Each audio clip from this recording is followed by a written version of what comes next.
Okay, guys, we are live. So for those listening at home, welcome to the Dungeon Musings YouTube channel. My name is Kevin Madison, and I will be your friendly Dungeon Master, kind of, today. Today, we are carrying on with our ongoing campaign, playing Jeff Talanian's very cool Astonishing Swordsmen and Sorcerers of Hyperborea. Although, as one keen viewer has pointed out, this should perhaps be called the Amazing or the Astonishing Hammersmiths and Sorcerers of Hyperborea, given the amount of hammers introduced into the campaign. With me today are the stars of the Reavers of Thule campaign. I'll go the order. I've got everyone on the screen here. Why don't you tell us who you are, who you're playing, and what level are you currently? First up, we have Will. Hi, I'm Will. I'm playing Amar Kalsestein. He is a 6th level Sikh monk from 18th century Earth. Very awesome. Next up is Robert. Yep, I'm playing Reagan, a 5th level rune graver, Viking Celt, and yeah, that's it. Nice. Next up is Arlen. Hi, I'm Arlen. I'm playing Xanico, who's a 5th level cleric. Very nice. Next up is Dave. Hey everyone, I'm playing Gwenrick, Jen's daughter. She's a human fighter with a Viking cultural background, I guess. What level is she currently? Oh, and she's level 4, and I haven't had enough tea yet.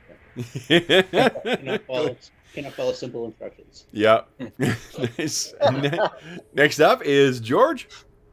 Hey, I'm George. I'm playing Milo Black, who is a 5th level Chimera Celt mercenary warlock. And I also got yesterday my new Astonishing Swordsmen and Sorcerers of Hyperborea official dice bag and dice. Nice. They did, and they're really cool. Very They're cool. shipping awesome. Yeah. Nice. Excellent. And last but certainly not least is Colin, a.k.a. Spoikpit. Hello, I will be playing Kane the Lion, Chimera Celt fighter of level 5. Nice. In fact, I don't actually know if he's called a fighter or not. Yes, he is. Yep. Yeah, it is. Yeah, isn't yeah, it? he's a fighter. I always want to say warrior. That'll work too. Lead Hammersmith. Yeah, there you go. Awesome. All right, so guys, last session was, I'm looking at the current hit point totals of everybody, and it seems like last session was an eventful one. We unfortunately, for those who may be listening along regularly, we did miss our last session because I had failed my save versus migraine, and unfortunately, the climactic conditions in Calgary defeated me. Today, however, I'm feeling much, much better. So this has been a month since we played last. What happened last time, guys? I think just delaying for a month when we die, which I appreciate. Yes. I think we're fairly... Yeah. So, where... I think we told you guys had...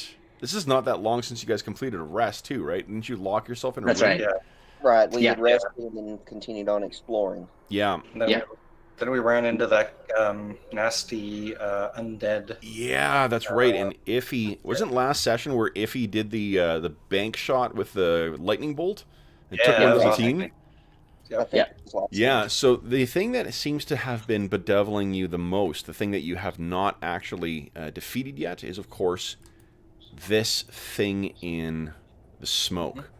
Mhm. And after several sessions of exploring this strange, twisted Atlantean tower, you guys have a name to put to your devil. And do you remember what that is? I think it's Farius the Shrewd or something like Furcus that. Shood. Furcus Shrewd. Okay. Furcus Shood. My handwriting is not great. No, it's D&D names. Come on. Oh my god. The first name George came up I with think there. Darius should be a merchant somewhere. Yeah. In another campaign. I look We forward to also got another introducing name. that character in Threshold in Name Below. Hello, I'm Darius the Shrewd. We also got one other name, which was Kelkin.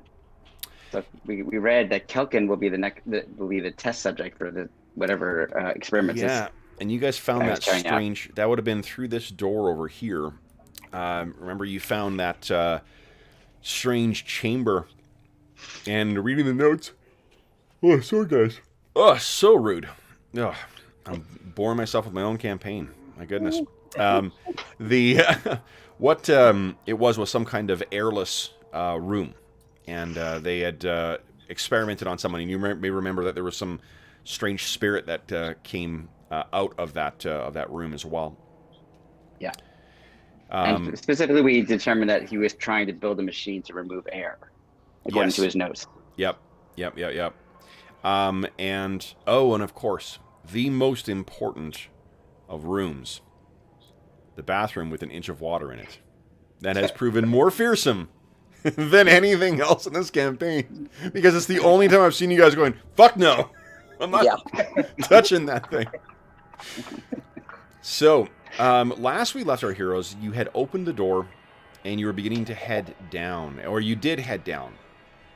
Now that you have reached the bottom and you've found that corridor, that 10-foot wide corridor that leads deeper in, now may be a good time to assess where your resources currently stand. It's been a month, so how's everyone doing for spells? How's everyone doing for healing potions or any other kind of equivalents thereof? I'm not Really, Gwen missed the brackets. She's got some hit points. Yeah. Yeah. I wasn't going to point it out, but I mean, Gwen's like, what's going on, guys? Come on. Oh, Yeah. You guys got back from a cross-country trip, and Gwen wants to go for a cruise. Exactly. I'm at half. Oh, go ahead, Robert.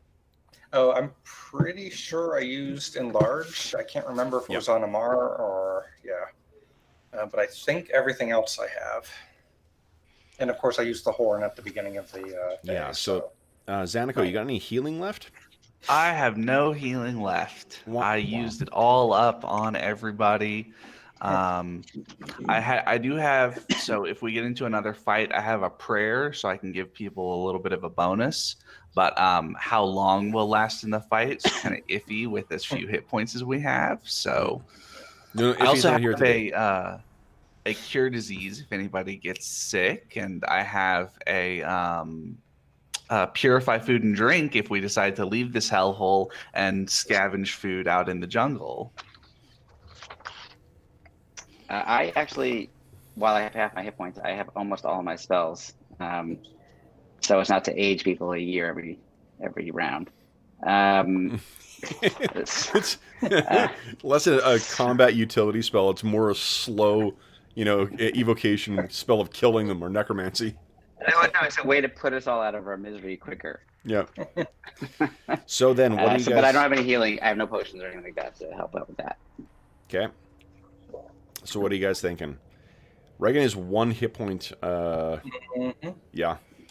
Reagan thinks Gwenrig should be in front of her.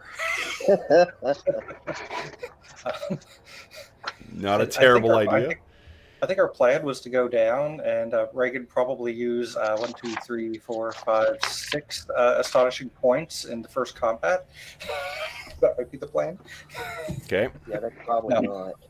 All right. So let's see what lurks below. Let me But make sure I got... sorry, I was joking a little bit, but I think we were planning on going down the thing and see where it leads.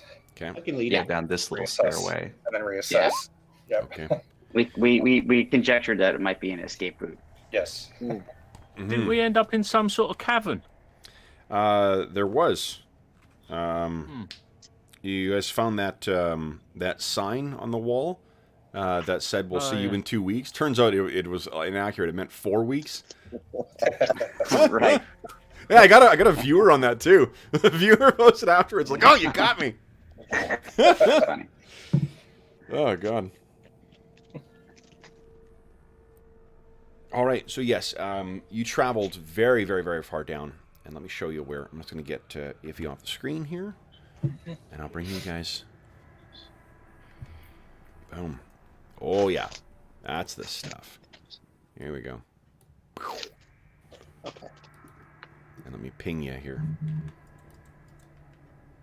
Oh, there we are. Okay. So there you guys are. 10-foot wide corridors.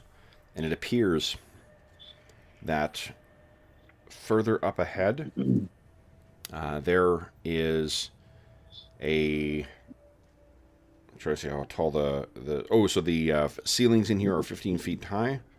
Mm-hmm. Okay.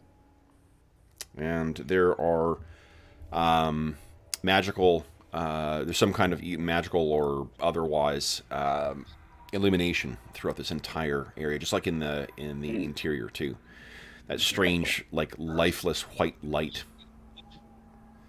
Then, guys, what do you wish to do? Oh, and one thing. That interminable rumbling that you've been hearing in the walls. As you get down further, down the spiraling staircase, it fades away in the background. Okay. Interesting. Did we come in from up here at the top? Yes. Okay, so that's where we've come in from. All right, who's running? Who just ran off the screen? Ben's making room so all of you 2 hit point Oh, people can okay. go. Oh my gosh, run off and got killed. Yeah. Oh no, Back she's there. dead already. Oh god. Okay. Do you guys all make your way down? Oh, and Order. does Amar order have his chiropractic healing still, or? I think I used it last. I'll be honest Okay. with you, I can't remember, but I'm going to assume I did since I know Arlen had burned through his stuff. I'm pretty Yeah. sure we had burned through all that to get ready to come in to that next room. So Okay. I'm done for the day. So Gwen has one of those warhammers with electric charges in her hand. I can't remember if there were things that had to have magic weapons though. Have we fought stuff that only required magic weapons? Because I believe so. the electric isn't magical. If I remember correctly. Yeah. Just does electricity damage. So. So the walls down here, guys, are unlike the ones on the surface in that they are carved from the very living stone itself. They are not that. So this has got that like sci-fi moon base kind of look to it, where the light is set in the ceiling, and there's runners and whatnot on the ground. The doors are basically larger versions of the same ones you guys have been passing with the crank on it to get it open.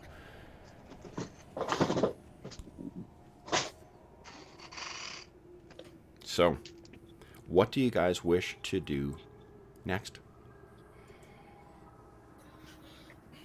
I guess since it is quiet, we might as well take a moment just to listen and see if we hear anything echoing through these corridors. Sure. Yeah. That's what I was going to say, yeah. Okay, let me get some rolls here. I thought you were going to smash something with your hammer. Not yet. Not yet.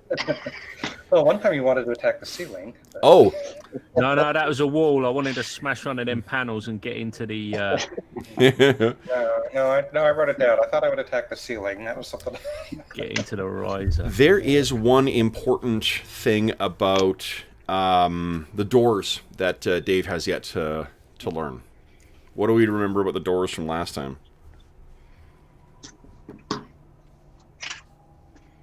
They can electrocute you. Yeah.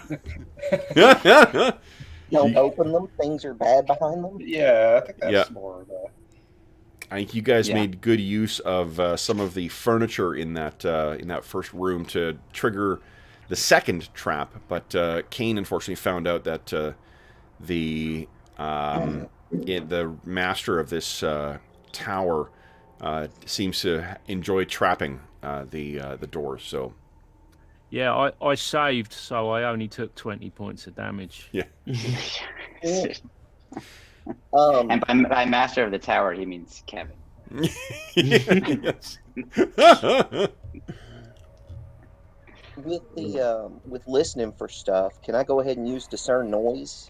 What is your? Yeah, give me a roll for that. Yeah.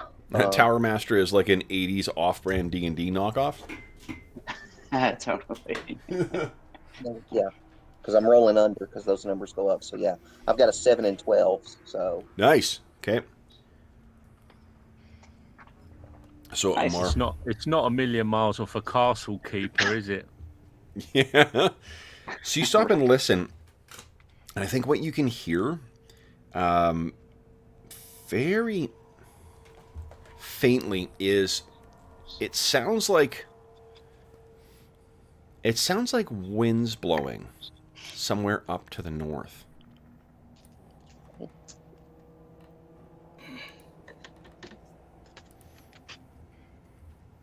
Otherwise, the rest of you guys, nothing else.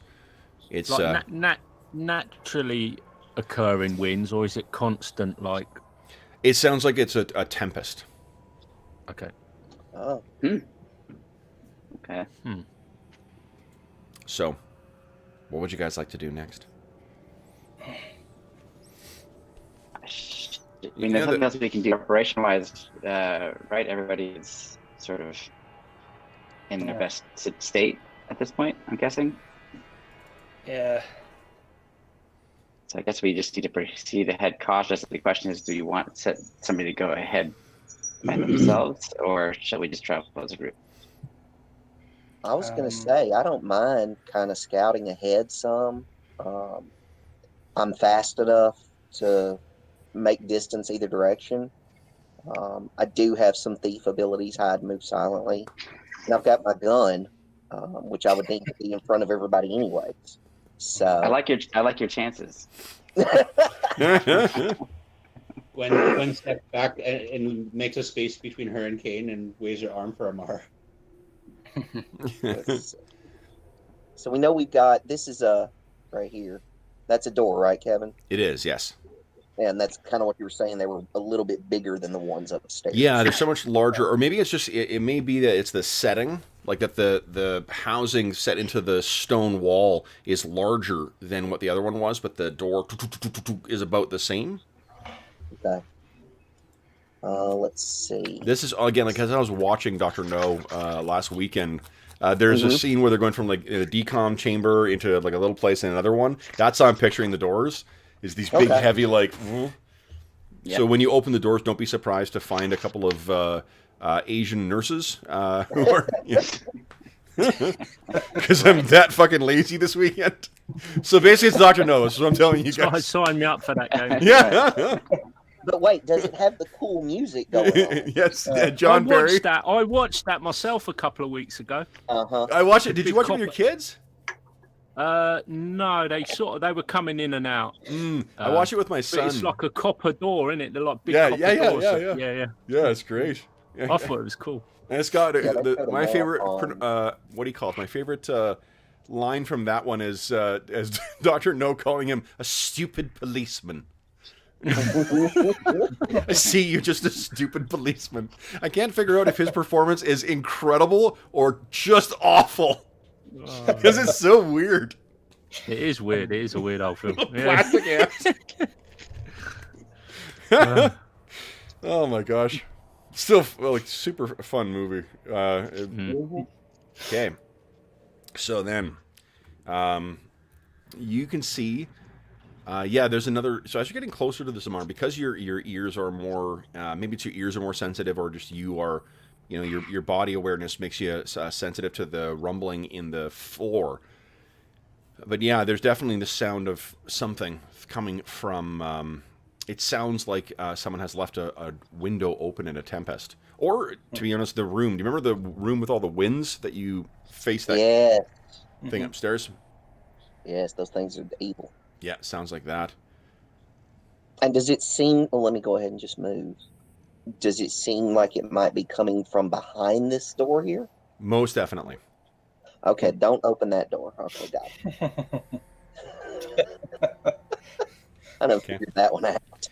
Well, that goes for all the doors, to be honest. But Yeah, honestly, yeah, you're not wrong.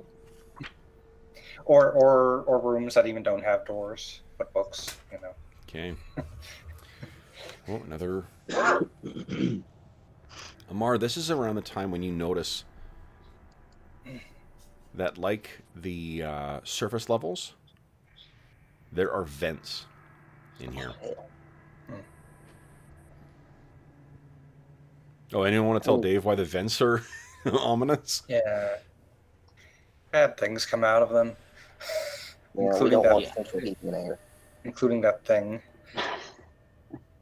And Nemesis. Oh, Yeah, okay. I they- kind of see what we do. Okay. I like playing Gwen on Saturday mornings because after I played Druin for 4 hours, my voice is shot, so I don't have to talk much. Right. Thanks. Thanks to Artair's arrow, I can take a break from Yeah. role playing. Artair. Raise a Yeah. flag into Artair. Yep. And then we have more doors here. I think I want to listen at this one to see if I hear anything different Sure. there. Go ahead and give us a check. Oh, good. No, apart from the sound of the winds further back, nothing else further from this one. Okay. And again, you're moving along through this, the flickering kind of neon lightish. We haven't seen any writing or anything along the way, I'm assuming. Nothing down here yet, no. Okay. I mean, I mentioned that explosive glyph, right? Yeah, you did say that. I was just ignoring that. Okay. Okay. All right, I'll step on it. Okay. Fine. Yeah. I step on it. If I step on it, it gets us back into. We'll all be in the same range for him. That's right. Yes. Okay. So, Amar, are you proceeding down? Yeah, I'm gonna head on down to this next corner. Hey, hold on. Okay, I'm sorry. No, that's okay. No need to apologize. Anytime a hero plunges forward, a DM gets his wings. Let's see. So I think I need a save from you, please. Okay, save versus what? Devices. Save versus pass. And I think you get dex bonus to that as well, too. Oh yeah, do I have that added in? Oh, I don't think I've put that on there. I need to do that. Okay. So that would make it. Yeah, that would be. Okay. Okay, here we go. Huh, hold on a second. Nope. Okay, it did go. Nice. 22. Awesome. All right. Then...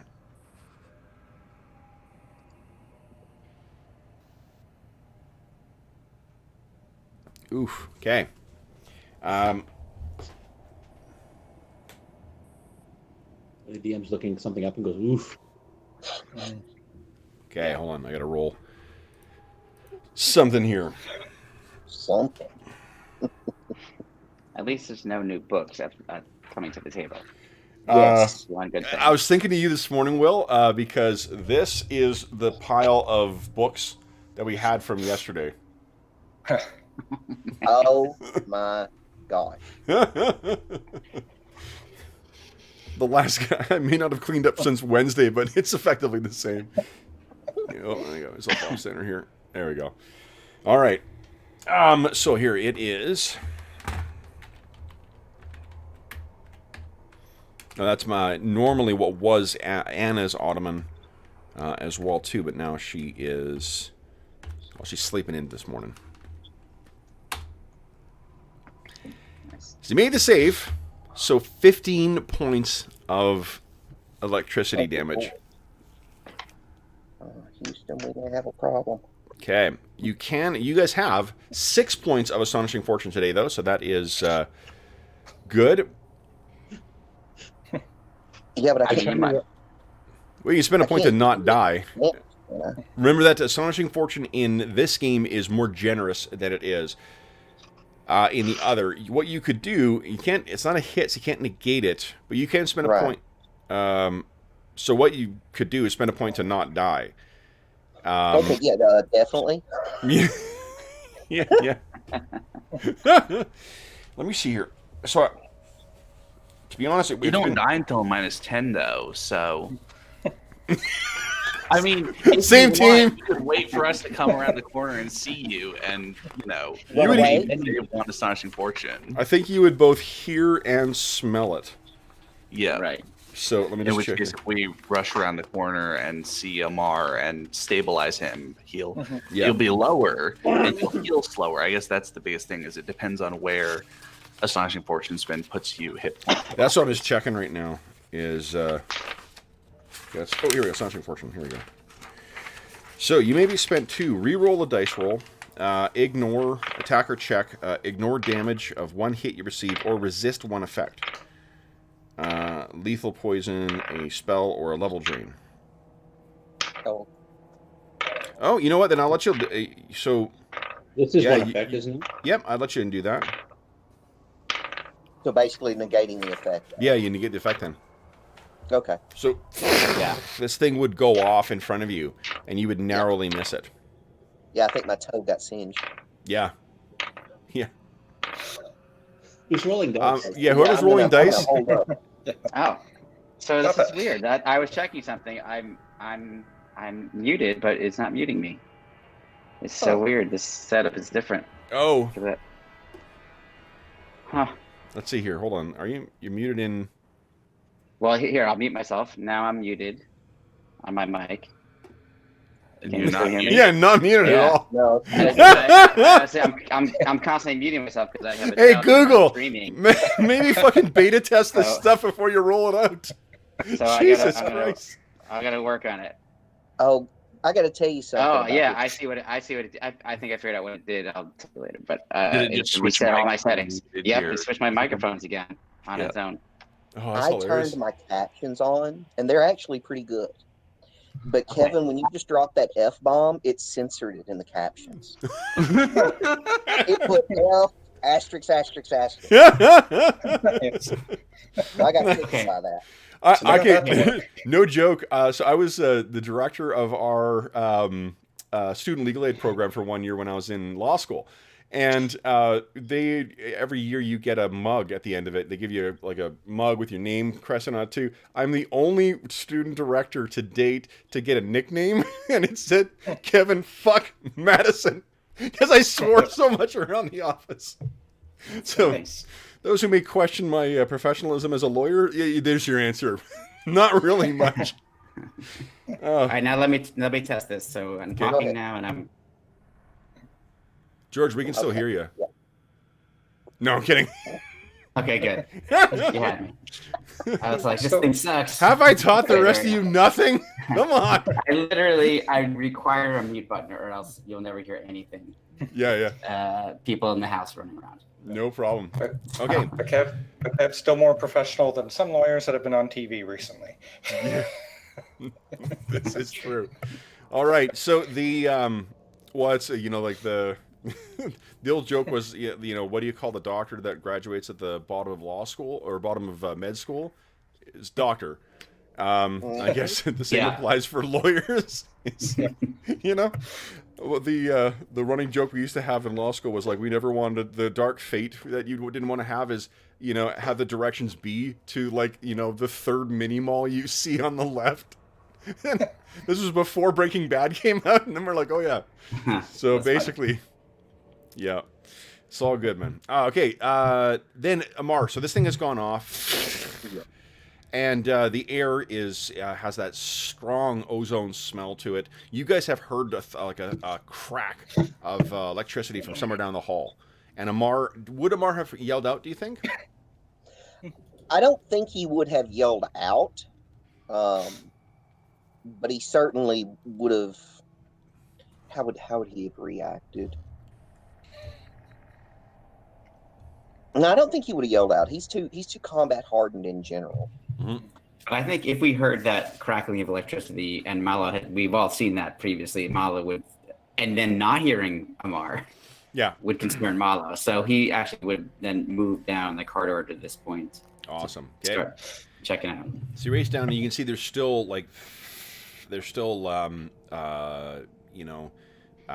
smoke coming off of the space in front of Amar. So it came up from the ground. Yeah. Yeah. Okay. You triggered something and were able to avoid it. Okay.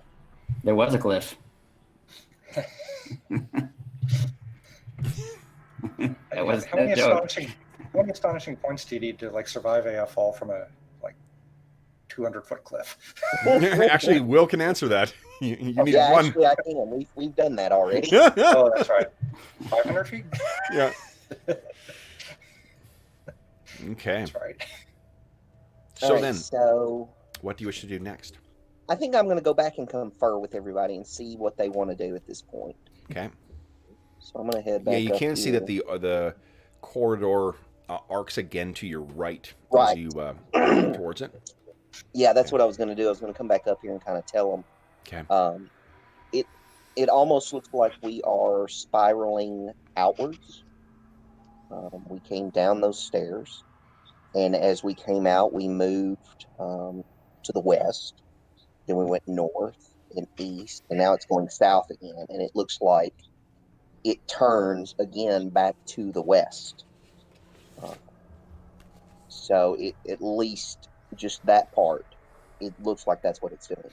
And there are definitely traps. Mhm. So I relay all that to the party and see what they want to do at this point. And we don't know what. Go ahead, Dave. No, Walks I up was just behind Mar after he says that and pats him on the shoulder and nods. we know those wind sounds are coming from here. So I would say we definitely don't want to go there. We do have some other doors here, or we could continue to try and see what at least is down that corridor, see what it looks like. Mhm. Or we can try and figure out how to get out of here and get back to the, or maybe not necessarily get out of here, but try and get somewhere where we can rest. Gwen points back to the door we passed. The one that's back over like here somewhere? Yep. Okay. Is it that where it is? Okay. We can start with the first one if you want to. I have no preference. I mean, it might not be a bad idea just to get a sense of what kind of chambers are down here. Mm-hmm. All right, so do we want to go check that first one out then? Yeah, as long as it's not making any sound. Yeah. Before we leave this other one with the wind, Kev, can I just, Kane is going to reach out and put his hand on the door and see if he can get a sense of the temperature, whether there's sort of like, whether it might be colder on the other side of the door or anything like that. I don't know quite how. Yeah, no. So you touch it, and I mean, it's been cooler down here than on the main level anyway. And the metal feels cool. Like it feels like it's cool to the touch, but not cold. Not like touching a bare steel in the winter. Mm-hmm. Okay. Sticking your tongue on a pole in winter. Yeah.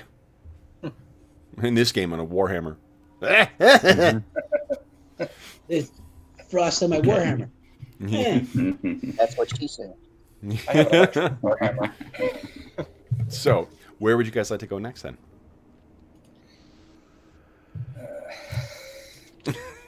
I like the idea. Everyone opens all the doors. Right. Reagan's over here. Reagan's over Oh here man, clicking I her need heel. that sound, that grimacing sound. I need that as a ringtone. Oh, the sound of players faced with no good choices. Where's the Ugh. hint in that door, Kevin? All right. So Gwen, that is the door you're choosing to open? Is that Kane that just walked up to her? Yeah. Yep. She puts her hand on her chest and points at the door. Gives him a nod. Grabs the handle. Okay. Let's see here.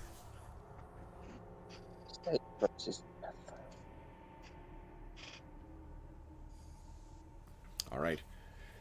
So you put both hands on this, and as you turn the thing, it unlocks. You can feel the kind of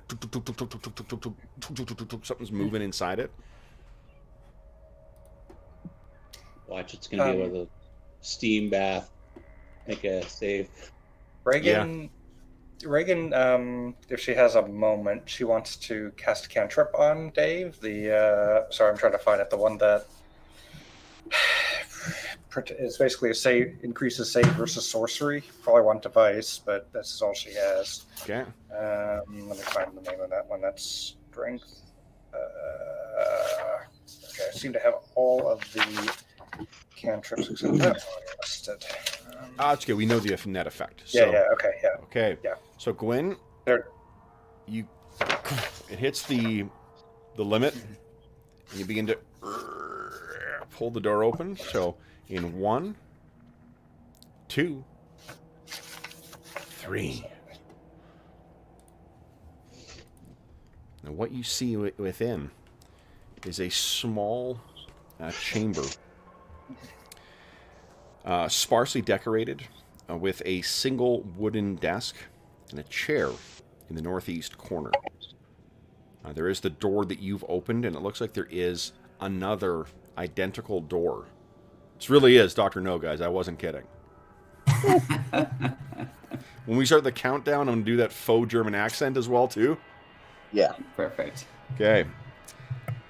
So that's what you see, and it appears that there are some more notes strewn across this desk as well. Okay.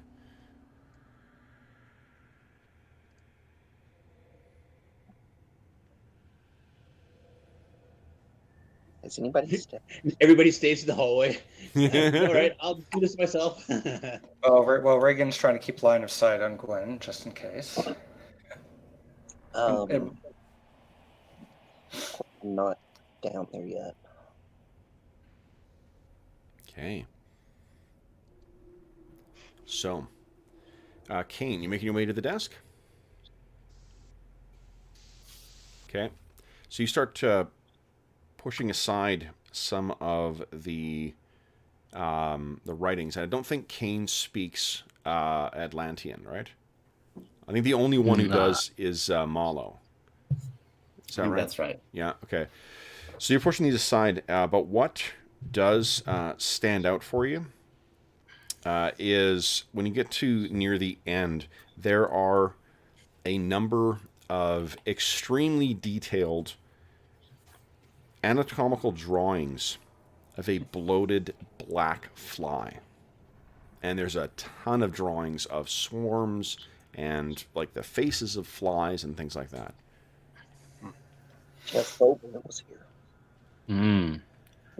I will spread them out on the desk, like arrange them out on the desk. Yeah. And then I'm going to sit down in the chair and sort of study them. Okay. What you can tell, you can't read the words, or at least the writing, but the illustrations definitely focus on some strange kind of insect, and either the illustrator has embellished the look of the flies that they were studying, or it is of some kind of demonic insect of which you are not familiar, or with which you're not. Has it got like? Does it look like these are observations, like sketches, or does it look like schematics that somebody's put dimensions on there and construction details and stuff like that? Does it look like they're trying to build something? I think so. What this does not look like is the drawings that you saw in, I can't remember if it was the second or third level, the workshop that you found earlier, higher up in the tower. It's not like the drawings that were in there, where it's, a artisans or craftsmen. This is something that like apothecaries or some kind of mad chirurgeon or demonologists for that matter. Okay. Because again, like the illustrations, if you can picture a hand-drawn, like Da Vinci style kind of like anatomical drawings of a fly, but with a distinctly like Giger-esque kind of influence to it. These are horrifically oversized, and there's claws in places where there should not be claws and barbs and such. Like this either is, again, like a flourish of the artist, or this is, and nothing else suggests that there is artistry, so this may just be of some terrible thing with which you're not familiar.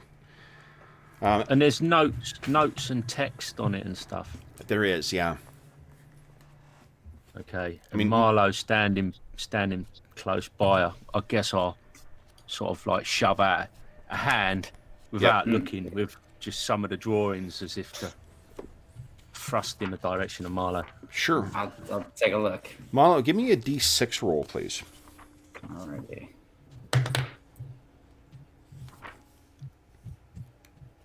One. Nice. Okay.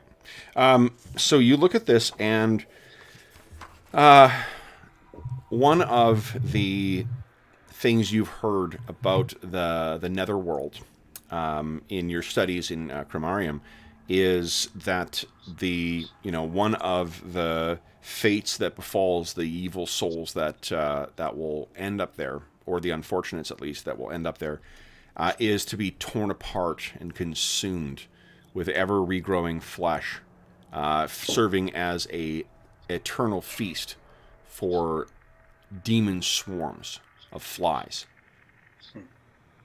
This would fit with some of the dark tomes that you had perused back in your time in Cremarium. Okay, so I'm going to explain this to Kane and everybody else in the chamber. That this does not look to me like the same sorts of work that we've seen in the tower. That was more of a scientific You rolled a nature. 1. The hand is the same, though. This Oh, is Shude's interesting. handwriting for sure. Mm-hmm. And what he discusses in here is the behavior of swarms. Huh. It seems that our professor knew about things from different disciplines, and perhaps was trying to conjoin them in some way. We did face creatures of metal that appeared as insects. So perhaps he was endeavoring to create some kind of hybrid of a demon and a metallic beast. And But they more than that, I do cannot have say. they do have swarm-like characteristics. That's true. So we must be wary at why these would be down here. I do not know, unless it was his fear that these things were so powerful they could do damage to the tower itself. So perhaps we have entered an even more dangerous area. We must be careful. Reagan keeps an eye on the vents. Good idea. Okay. This time she's not going to cast any stupid spells. So beyond that, what we have just found in other, I think, and I'm looking back at my Malo's own notes, what were called in Atlantean some word I do not fully understand, but labs, these with numbers. Beyond that other door, that outside all of those doors, there were essentially similar desks with notes. So maybe must be cautious. Might be something beyond that door that is highly dangerous. Yeah. Okay. What do you guys wish to do next? Should we gather these papers up and bring them with us? I've been collecting things, so I'd be happy to take them and add them to the pile. Okay, I'll gather them up. There into a is tidy one pile. other thing in here as well. I mean, at the very least, we don't want them falling into someone else's hands.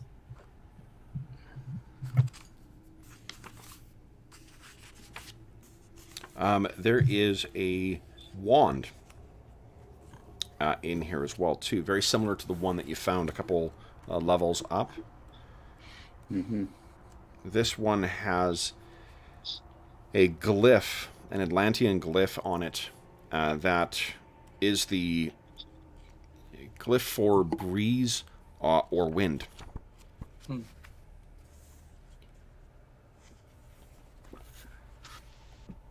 I should probably check underneath the desk to see if there's anything on the underside. Okay. And I think while Kane is doing that, I'll also do sense magic. Okay. So this is magical. The wand is. Cool.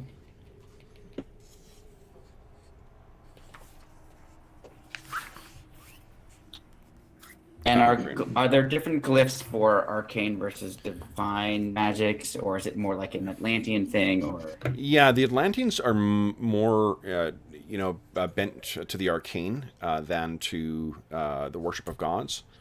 Okay. Some might say that was their folly, but that, yeah. Okay. Kane, you check underneath the desk, and what you find is a small, not secret, but hidden compartment. I see. It's only about yay big. Mm-hmm. You're able to. I mean, assuming you're going to try and open it. Yeah, I'll have a little look at it, mate. Sure. It slides out, and what Okay. you find is a glass, like jar, but like that, with what looks like three really large, like the size of your thumb, flies in it. They're flat on their backs. They seem dead. Mm. And they match the illustrations that you saw in the things in a horrible, real form. That is All going right, to I'll- find healing potions. I'll hand those over to Marlo as well and go, recognise these? Just a little shake. You give it a shake, and all three of them. Yeah, I They're knew shaking it was bad when he said that. And they're buzzing and kind of bumping against the glass. Simmer down. Flies, you're going nowhere. Okay. This is very strange, though, that I would think these things were long dead. Mm. There's definitely something. I Undead smell bad. sorcery afoot. Mm-hmm. Don't One think you're point to her wrong. mouth. She's like, So, sorry, were there any holes in the Gwen wants to in the eat 'em. jar? Any Were holes? there any hole like in the lid of the jar? Nope. No. Okay. And it's not, again, it's only like, it's a vial more than anything, a slightly oversized vial. Okay. Do they look natural, or do they look like in any way Like I said, metallic? imagine like a horsefly the size of your thumb. But it does look like a proper fly, not some little nano thing. No, they definitely look like living things, but they look like the same horrible, like, they're... Yeah. There's more hair on them, that are little barbs or whatever, bristles coming out of their abdomens. There's just a strange greenish red cast to their segmented eyes as you're looking at them. Hold it up to Zenico and see if he can turn them. Well, I will at least sense magic on that vial. Yeah, Because yeah. They're flies of Nurgle. Yeah. Okay. I don't want to hang on to them. Does anybody want to take these things? Well, My were you- hands. Were you scenting magic? You don't want to have demon flies in a vial that might break in combat? Yeah. Oh, God, why'd I put them in my back pocket? Oh, Jesus. Exactly. There is a flip side to that, though. You could use it as a grenade. Yeah. True. There is a flip side to think about, but Yep. I say I- put it back where you found it. Yeah, I agree. But once it's down back where it came from, I will sense magic on the vial itself just to see if that had something to do with why they're still alive now. No Interesting. enchantments on the... Very curious. Though, I mean, like, So you want- again, like, this seems like in perhaps the unnatural flesh this is what you've read about in Chromarium. Huh. Why would flies of the abyss be Yep. here? I mean, obviously they must have been summoned here by someone. So if our professor was a demonologist as well as a mad scientist, for lack of a better term, this all would make a lot of, unfortunately, horrific sense. Do you folks, would you be happier if I put these flies back under the desk? Yeah. I think so for now. Sleep. Okay. Sleep, little things. And I shall put them back. Okay, so you put it back in there. You can still, like to the moment when you close the drawer, you can still hear the tink, tink, tink, tink, tink, tink, tink, tink, tink of them hitting the inside. Yeah, they're a of the bit thing. sinister, aren't they? Okay. What do you guys wish to do next? Is there any writing or anything on these this other door in this chamber? Yep, it's the same nondescript giant, metal. Yeah. What do you all think? Should we investigate? I mean, Perhaps we should shove. If before we were to do that, we would take some of this, the desk or the chair here, and smash it against the door like we did previously, in case it's trapped. you talking about the next door we were planning on opening? This one here in the same chamber. Oh, So you're you talking said- about that door. Yeah. So like move the desk and the chair in front of Gwen so that she doesn't take whatever Mhm. damage. Yeah, I mean, we basically were able to trigger it in the previous instance. Mm. So we kind of smashed it against the door. Gwen goes and grabs a chair and slides out of the way. And is the desk movable? Is it? The desk is movable. All right. She's like, sure. Starts pulling the desk, drags it over towards the door, and then tries to flip it on its side so it's facing the door. Kane recalls that there are 3 demon flies Yeah, I was fixing to in a say. secret drawer underneath that as Gwen's about to flip it over. Yeah, let's leave the desk as it is. Yeah. You could take the chair. I mean, guys, Gwen. I have been aching to have an excuse to introduce rot grubs into the game. Ah, So, All right. ah. Gwen grabs a chair. Gwen grabs a chair and I don't know. Maybe she move the desk away from the line of fire of the door. Yeah. and Step- steps not a bad inside and throws the chair at the door. Bam! Oh wait, Kane's still in line of fire. okay, so you take it and shatters against the door under your mighty strength. Nothing else happens. Maybe you need to throw a desk filled with demon flies at it. Okay, let's try. Have you tried that yet? We should try it now. Okay. No. No. All right, she'll just open the door, Okay. unlock it. Tuk, tuk, tuk, tuk, tuk, tuk, tuk, tuk. Tuk, tuk, tuk, tuk, tuk, tuk, tuk, tuk, tuk. Cool. And Get the shield up and swing it open. in 3, 2, 1. So, what you see, guys, within is an enormous arcane or magical circle. And let me quickly get one thing set up here.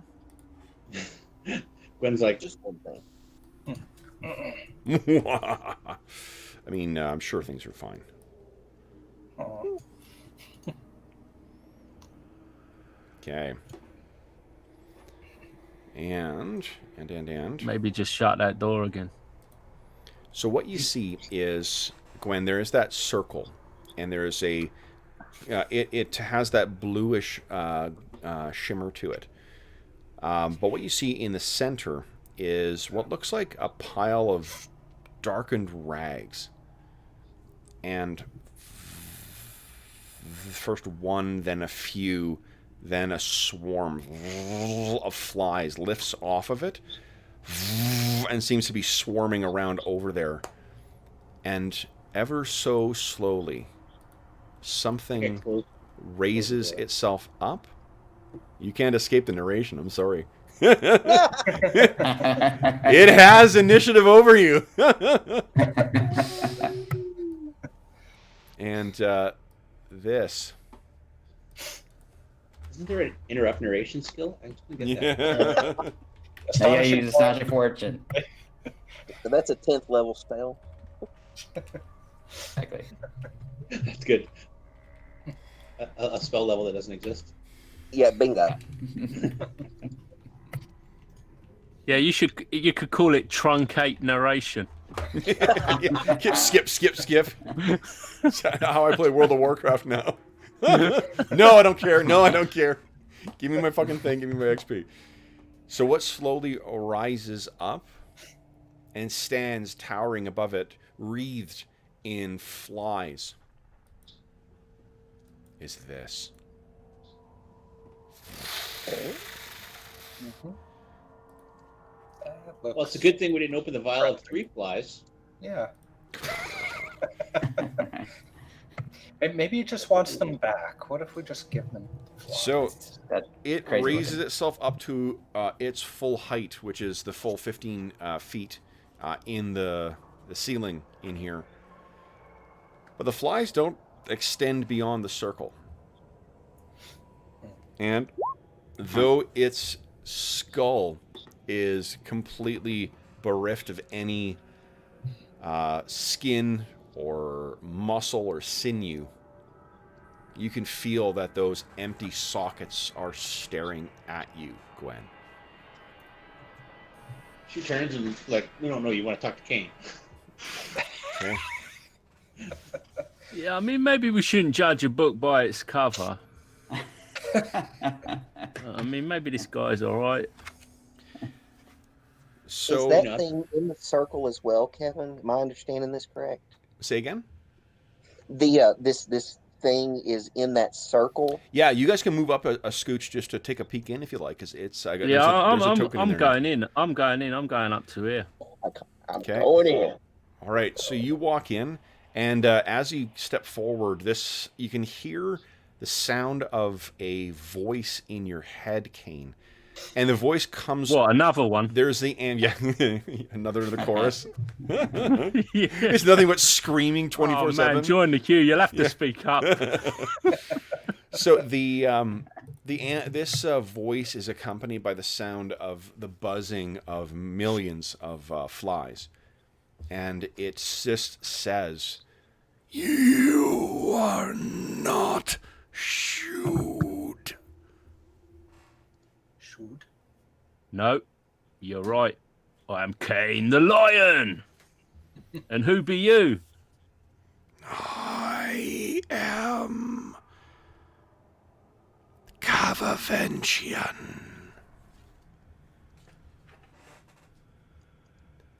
Why Say that. have you come? This is echoing. Anyone who's in the room, this is echoing in your mind, along with the constant drone of millions of insects. I'll look over at Marlowe. Why do we come, Marlowe? We come to ask some questions of you. I like it. Turn it around on him. See Okay. what he did there. I don't know if it's a good idea, but You mistake me. I am not your foe. I can bring favors for those who assist me.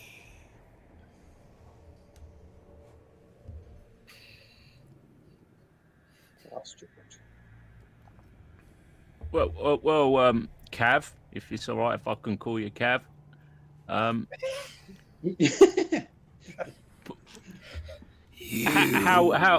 You show the impertinence of your fleeting kind. Are you a foe of Shoots? I don't really know Shoots. I feel like he's of another time. I feel we are of another time. I don't even know if Shoots lives anymore. His will persists. Okay. So how about that assistant? She was looking for some assistance. Yes. Gwen's like,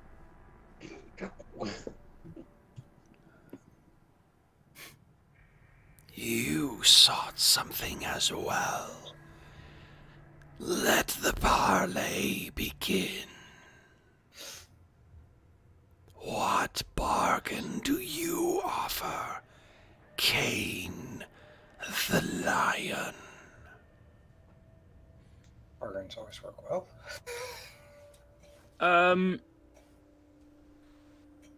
Well, personally, I'd quite like to get out of here and get back home. Where is your home? In Thule. Thule. Yeah. Would I go back to the keep? I guess I'd go back to the keep.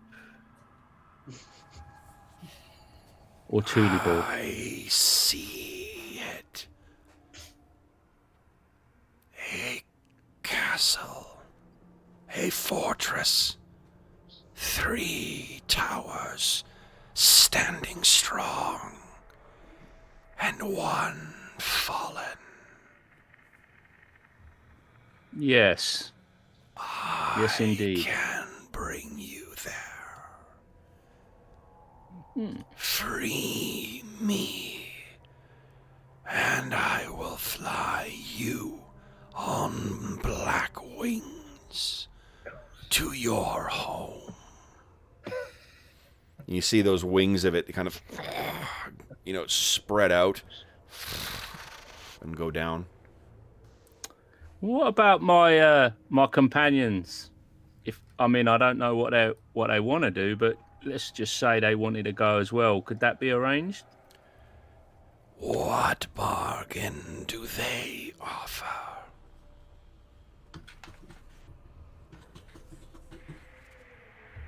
Let me ask them. I'll get back to you as soon as possible. Get back. Where do you go, Cain? Free me, and I will bring you to your home. The fortress of 3 towers. I see it. It is near in reach. You can be home.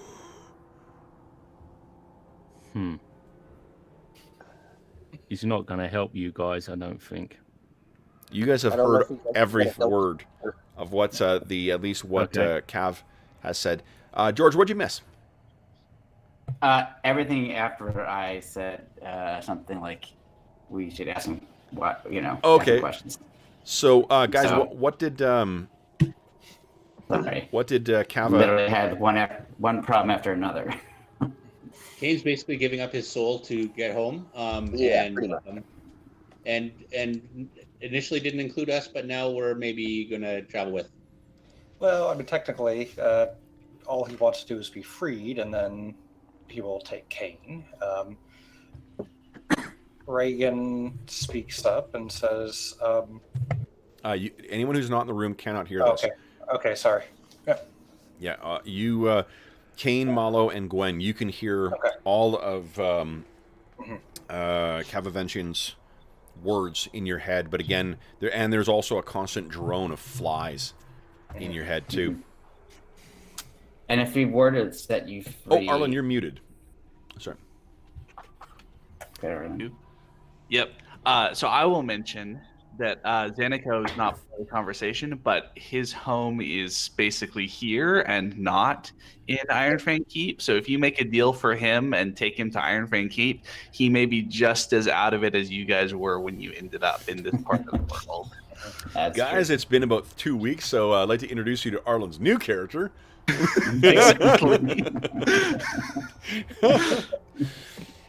Oh, God. If we were to free you, what would you do in this realm?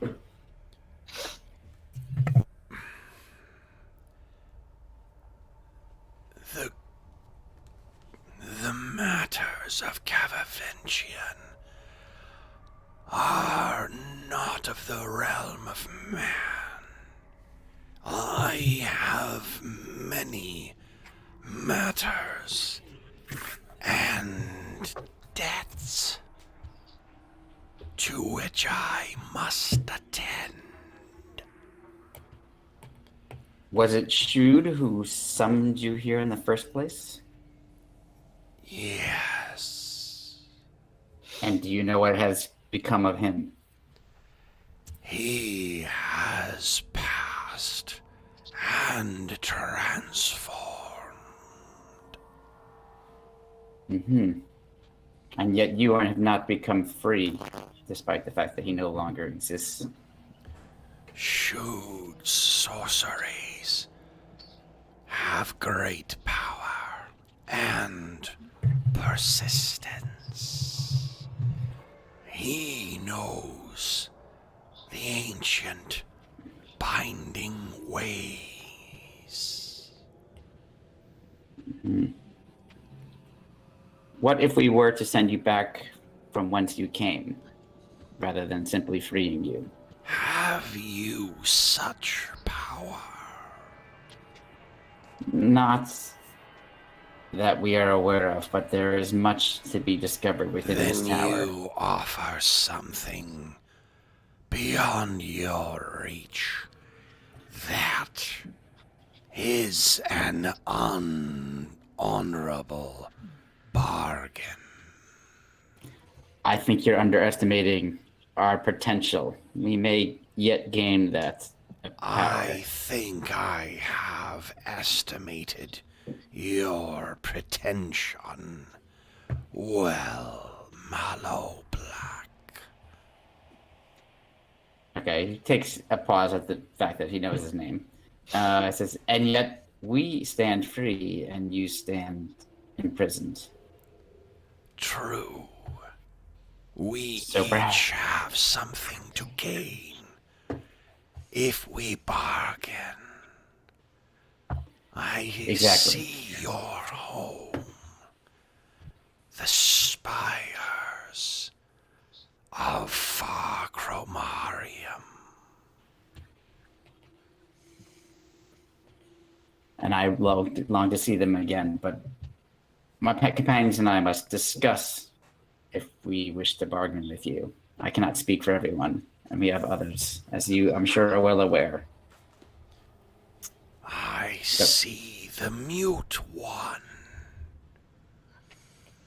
Would you speak again, Gwenrig?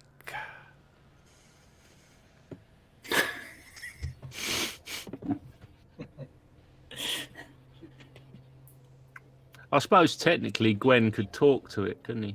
Yeah. Or she? Yep. Yeah. She basically thinks, there's no way in the world I'm making a deal with you. She turns and walks away. Okay. I just give Kane a look like, should we go out and discuss this? Yeah, that seems fair enough. I'm not sure I like. The secrets of Shoot. You have known only. I kept trying to drink. I saw that coming. Yep. Oh, jeez. Just as an aside, instead of trying to get this guy to get us out of here, why don't we see if we can get him to take care of Shrewd for us? That's just an That idea. was what I was going to say. We're almost at our mid-session break. I get a big glass of water afterwards. So, what he says is, you know some of Shoot's secrets. We do? I can offer you more. Well, that is good to know. We know where to find you. We're back whenever we feel like. We shall confirm with our companions and perhaps return to discuss a potential bargain. I will see you.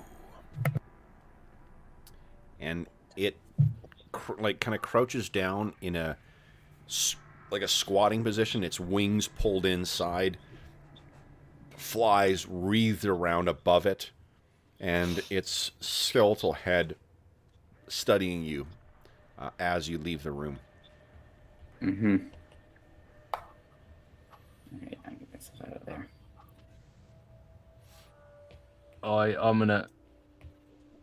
I'm not actually gonna leave. I'm just gonna come right over by the door and keep my eye on this thing. Okay. So you can still hear the droning in your head too. Yeah. And I will take, once I get out, I will convey everything we just discussed with the creature to the rest of the party. Gwen's shaking her head. Like, we shouldn't even be thinking about this. Yeah, the only reason, and Malo tells you, the only reason I consider it for any reason is that I have a quest given to me by my goddess that I must fulfill. So I have to return in some way, and we have not been able to find another means of transport. However, I agree with Gwenrick that we must proceed cautiously and see this only as a absolute last resort. Yeah, Amar's not thrilled about any of it. He's very anti-demon. Well, this creature is trapped in this thing. that can't be right either. I don't know. If a murderer is trapped in a prison cell, that seems to be pretty appropriate to me. Well, do we know he's a murderer, this thing? Okay. It said What it does had it look like? deaths to attend to. Did it not? Yeah. We've also done our fair share of murdering. Fighting for fair point. survival. I have not murdered a single soul. I laugh in your face. There's a difference between killing and murdering, and one has a connotation of, like, without cause, taking someone's life. Well, I'll say this. I'll say we don't know a lot about this thing, and we're doing a lot of judging of it without knowing. Yes. Kane's All still in right, there. somebody needs to whack Kane over the head. He's obviously got yet another voice in his head. Your voice is of reason, Kane. See beyond my appearance. We just see Kane, like, not, because I'm not moving anymore either. Trust your heart, not your lying eyes. Perhaps you will learn more of this creature from Shude's writings if we discover any in other chambers. For I know nothing about what this beast is. Does anyone else here have any knowledge of what this creature is? If you brought the description to a sage, perhaps they may assist you. But okay. Is it surrounded by demon flies? Like, we established that the three little flies were demon flies, and it's got thousands of them around. You can't see them, but boy, they look awful similar. And I think if you're standing in the room, even in spite of the thing being put back in the like the hidey hole cupboard, you can still hear the agitated trio of flies in the desk. Yeah. Amar just, I mean, because his whole concept of religion and everything is completely everybody else's, basically. But he has an innate sense of the wrongness of it. Mm-hmm. He's just like, this is not a good thing. I don't know what you're talking about. A big, cow skull-headed thing surrounded by flies. This is clear, iconography of something you can trust. Yeah, lead me through your thought process and how you arrived at that conclusion. Every year I send out Christmas cards with this kind of iconography. It's like the universal symbols you put on, like, solvents and poisons. Like, clearly this is safe to use, right? Safe to consume Cavaventian. Kane, should we at least explore further, knowing that this thing will always be here, before making a decision? I think so. Yeah, I'm not in a rush to make any decisions. Mm-hmm. Very good. We can return to this discussion of what to do with this thing. I mean, there are not just two options of what to do with this thing. Right. There are multiple options. So So the I last thing. personally would prefer to see it sent back to whence it came, same here. so that it could carry on in its part in the universe as intended, rather than being here. I just want to send it back so that no one else who stumbles upon it releases it. Malo, give me a D6 roll. Alrighty.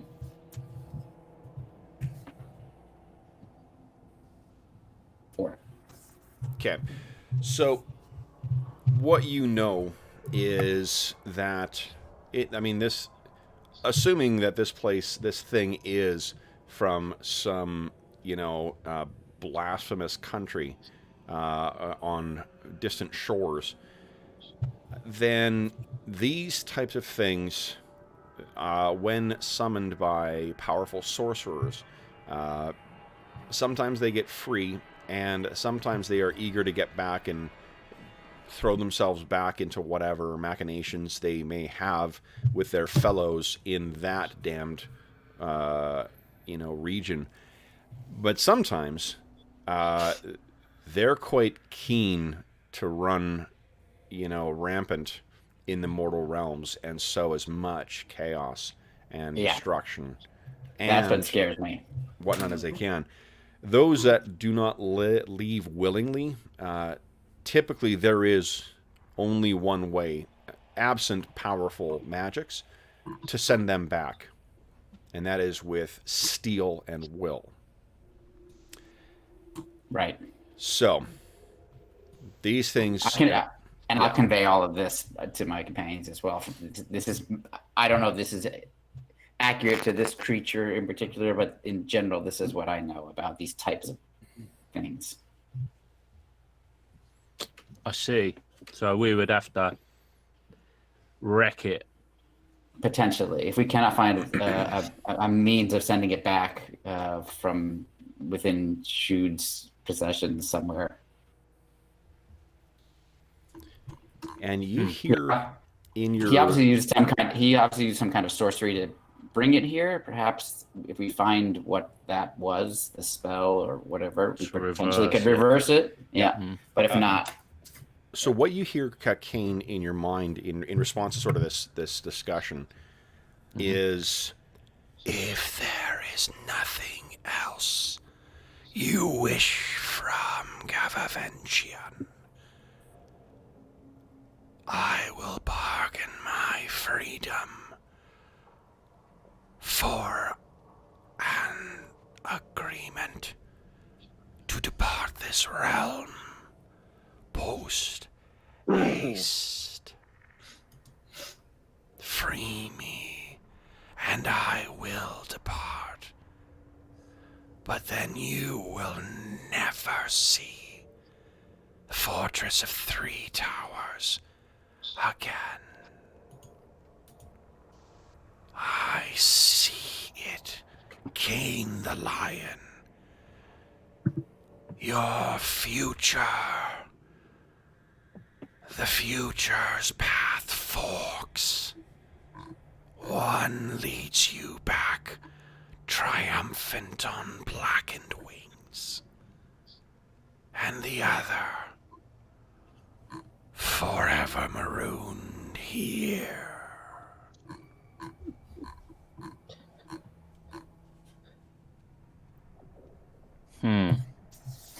I just see Cain just standing there. Cain's the only one who hears this because he's the only one in the room. Mm-hmm. So, why don't we take our mid-session break? Get something for me to treat my throat so I can keep talking like Gavavenchian. And then we'll come back, check in with chat, and then we will carry on with the bargain with the bound demon. So, for those listening at home, we'll be back momentarily.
you guys playing anything else this weekend?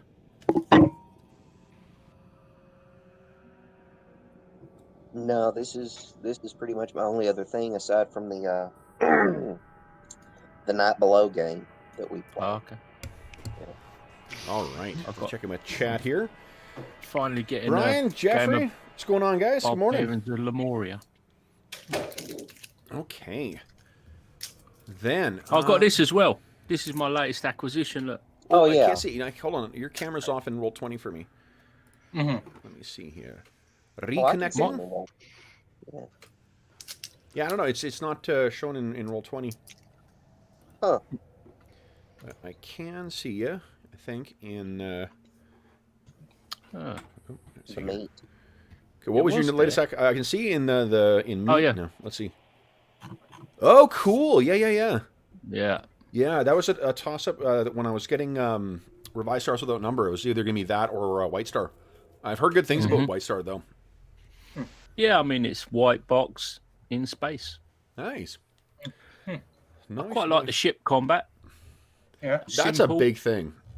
Does the job. It's super simple. It's just like normal combat, but with a little bit of a twist. So you're not going to kind of have to do... Yeah. There's no big mental gymnastics to do. The I only think it'll be all right. I'm not sure if you ever played Starfinder, or at least the space combat Starfinder, but I like it. But it is totally BattleTech. Like, it is on a grid, and it is very regimented, and like, it's fun, but it's fun the same way that like BattleTech is, where you're moving and you get turn radiuses and shit like that, and it's very, very detailed. I'm interested to see the Star Wars Saga Edition Starship Combat coming up. Because it looks to be a lot more freeform than that, and it's got some structure that the Starfinder one has, where there's like different maneuvers you can do for the different positions, which is kind of cool, and everyone's got kind of a job to do. So there is like an actual mini game that feels different from other stuff, but it's not quite the level of detail that the Starfinder combat is. Well, I don't know what Starfinder's like, but back in the day, I played Starfleet Battles. Yes, and then when you will I be say you will be well primed. Yes. I sat at the table and was told what to do. Yeah. Yep. Yeah. Yeah. But I yeah, was ready. I was only a kid. I tell you, it I was. still play. It was. All right. It was no surprise to me or no difficulty for me to transition into reading legislation after reading Starfleet Battles rules. With Rule 1.2, Rule 4.6, Sub A. Yeah. My favorite was Full Thrust. Full Thrust back in the day. That was a great game. Yeah. Oh, okay. We played a lot with my buddy Brent. We played a shit ton of Starfleet Battles back in the day, and BattleTech. Yeah. Lots of filling in bubbles and lots of filling in squares. I was Kazinti. How about you? Federation. Yeah, Federation. Federation? Yeah. Yeah. They get up close, roll, and hope you don't roll sixes. To be honest, I don't remember much beyond it. I remember that, we didn't actually enjoy the full game as much as we did there was an intro game that came out in the 80s, and that was a lot more fun for us just because you could get it to the table and play it faster. Okay. Yep. I remember I don't really remember how it worked, but all I knew is we used to play it down a wargaming club, and there was a whole bunch of us all sitting around the table. And I seem to recall there was like 2 modes, and there was one where you could play like crew members on the ship, or you could do like a tactical strategic thing.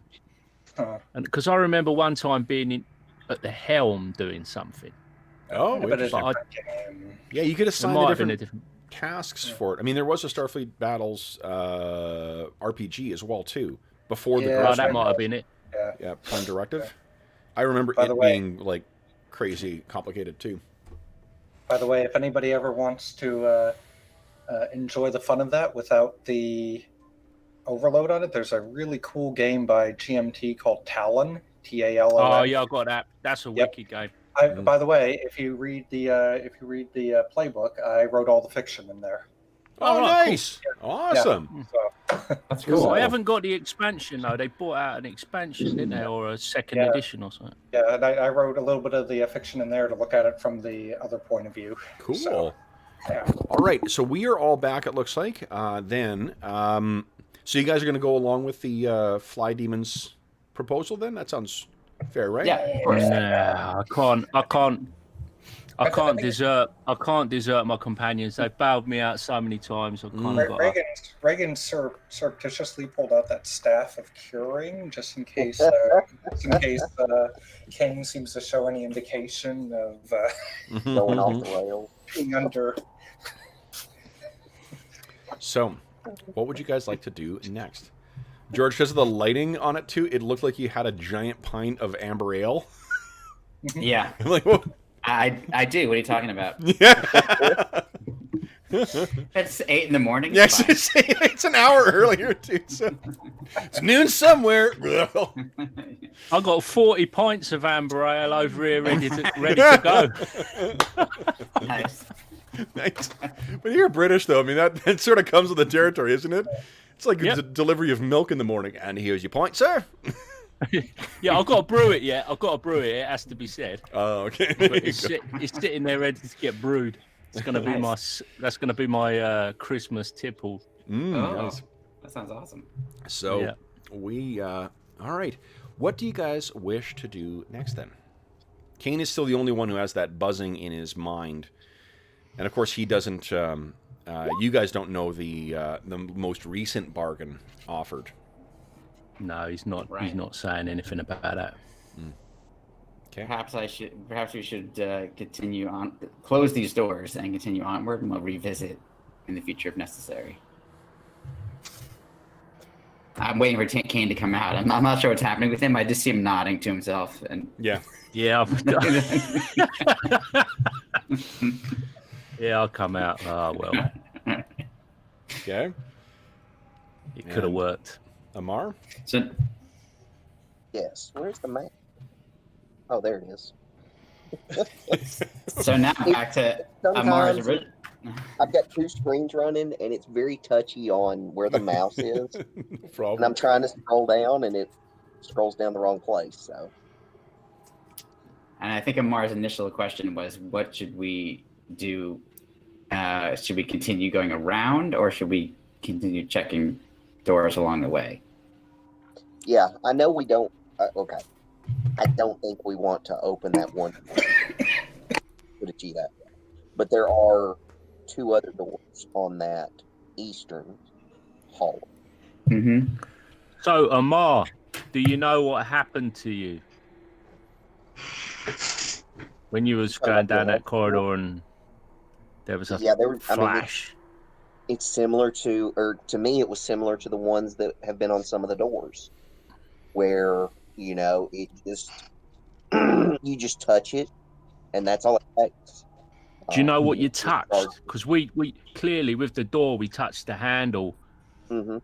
but I in suspect the it was the floor. I suspect it was the footstep on the floor. see, we need a way. We need to devise a method of Mm-hmm. detecting this before it happens. I mean, what we did on one of the levels of the tower was we took, I think it was a desk, something, we turned it over and pushed it ahead of us I know as a we way to used set off traps. at one. Yeah, with Yeah. the chairs as well. Let me see. Good thing I smashed the chair on the door. I mean, obviously these traps are incredibly dangerous, especially in our current state, and especially considering we do not have many resources to heal ourselves.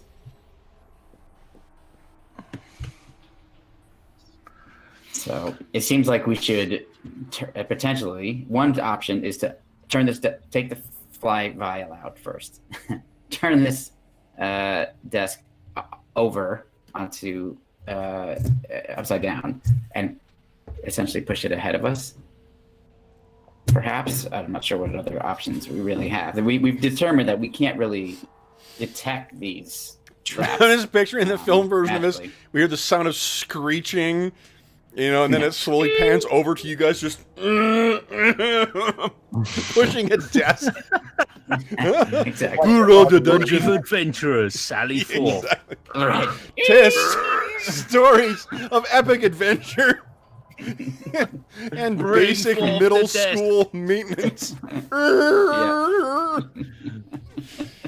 Oh gosh. I don't know what you're talking about, Arlen. I think this captures the sword and sorcery spirit perfectly. Totally. Oh god. Do you think these, these 3 flies in the jar, in the container, whatever, the vials? Yep. Do you think they got anything to do with our buddy in there escaping or being held? I don't know. I mean, my theory would be that Shude somehow extracted those flies after summoning the demon. I feel like somehow if these and him were reunited, that might cause a problem. That seems like a good possibility. Or did he use these somehow in the summoning? And that's another possibility. Do these drawings make any more sense now that we know he's trapped in? Now we know what's going on a little bit more. Do the drawings make any more sense? Linking the drawings, not necessarily. Although there are 3 names that do. If you're looking through here, Malo, those 3 names are Abnegazar, Gath, and Rast. I wonder if they're these 3 flies. There's 3 names and 3 flies. There is 3 flies, isn't there, Kev? Yep. Yeah. Yep. What was the second one again, Kev? I got Abnegazar and Rast. Abnegazar, Wrath, and Gast. Gast. Yeah. It's possible. It's also a lazy comic joke. Is it? Okay. I guess the other question is, should we leave these flies here? I seems like we should. I do not want to carry them myself. I'll carry him. I ain't frightened. Okay, just don't fall on them. I won't fall on him. If I fall on him, I'll crush him. The same way Drew is. I think Kane at this point is about 30% hammer. So I'm sure he's fine. It'll be a soft landing. All right, so where would you guys like to go next? It looks like Gwen has made her way up towards that the room behind which Amar heard those winds, those howling winds. I mean, entering this chamber makes me nervous for obvious reasons in our current state. Yes. So I wouldn't mind continuing waiting around. I think Malo should just have that printed on a card and hold it up each, each day. In our current state, I am concerned. Because meaning normally he would be all for it, but at the moment. So do we want to do this plan with the desk to avoid, pushing it down the hallway? Yeah. We've done it before.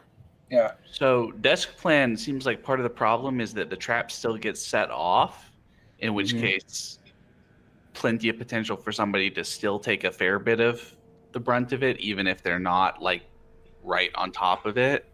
Yeah. I don't have a suggestion for a way to figure out where the traps are without setting them off, but it seems like if we could figure something like that out, that might be the best solution. Yeah. Previously, when they went off, they didn't go off again, did they? No. But there's always a who first knows? time. Yeah. But that is true. And we set up quite a bit of them, especially in that one on that one level where they were all over the floor. Well, Malo can tell you as well too. Like, unless this is some kind of, phenomenal magic that with which he's not aware, this is a spell that you would recognize. It's a specific type of ward that is placed. It's beyond Malo's ability to cast at this point, but it's something you certainly would be aware of. Right. And by detecting magic? No, we determined that we can't detect them, if I remember correctly, right? You can't, anything that's, because I'm mean. I think that's. Once again, I what blame was written. Starfinder. I fucking loved it in Starfinder. It's like, nope, you can't detect magic traps with detect magic. That'd be too easy, wouldn't it? Right. Really would. Well, especially if you got a spell that detects like traps and like. A lifetime of study of the arcane. What good is it to you? Yeah. I mean, you can create fireballs, you can transform people, Yeah. but I mean, really, can you find if this door is safe to open? Because that's all I care about. Exactly. Where would you guys like to go next then? I mean, we also determined, just so we go through all the options, we also determined that there needs to be a certain amount of weight/pressure to cause these glyphs or traps to go off. So it's not like we can throw a bunch of coins down or that sort of thing either. So we're limited in how we can avoid or set off the traps. Gwen stands on the desk, upside down desk, and says, like, push me. Okay. And, get it's funnier. You guys can hear, while you guys are discussing this, you hear the sound of doof, doof, doof, doof, doof, doof, doof, something moving through the vents. Oh, shit. This is your ticking timer. You're taking too long. Yes. Enemy encounters will happen. Yes. Well, that's the All first right, time well, you've heard something thumping. You've heard laughter. No, it's more through it. gaseous, isn't it? Yeah. Yeah. Yeah, that's what we say. It's That's very strange. All right, well, definitely keep an eye on. Are there just like vents through in every corridor? Yes. Okay. Yeah. Reagan will keep her eyes on the ceiling. The ceilings are lower in here too. Remember, they're only 15 feet as opposed to the 20. Right. Yeah. Right, So right. she'll keep an eye on the vents. Maybe the vents in front. Maybe Zaniko can keep an eye on the vents in the back. So she'll keep her eyes forward. Gwen's pushing the desk down the hallway. Yeah, I seems like we just have to power through. I don't have a good alternate Push the strategy desk down. here. Pushes the desk past this door. I don't know how far. No, hold on. I just want to provide one bit of insight here. You would know. I mean, Mala would know one way or the other how the glyph is set off. This is embarrassing. Yeah, pushing so a it's desk triggered. down a You would know corridor. it's triggered by a creature, not by a desk. Okay, so it doesn't. It's so it not doesn't- a pressure plate. Like, at least if this is Okay. like glyphs, like the magical glyphs, it's by the presence of a creature or by being spotted because of the markings that are on the ground. Okay. they're- Pushing a desk. So I think what So I what could- you're saying is we're humiliating ourselves pushing this desk down the corridor. Not for at all. No. absolutely no reason. Now it just gives me the excuse to reveal that it's a mimic. It opens up while the thing style while Gwyn is on top, and then The desk of death. yeah. and obviously we're determining there are different types of. Well, that's traps. Gwyn insisted on not getting her voice back, so all you hear is some agonizing whistling. Just wheezing. That's all you hear. Yeah. So where? I think in game fiction, after Amar sort of told us what happened, and he sort of thought he had stepped on something.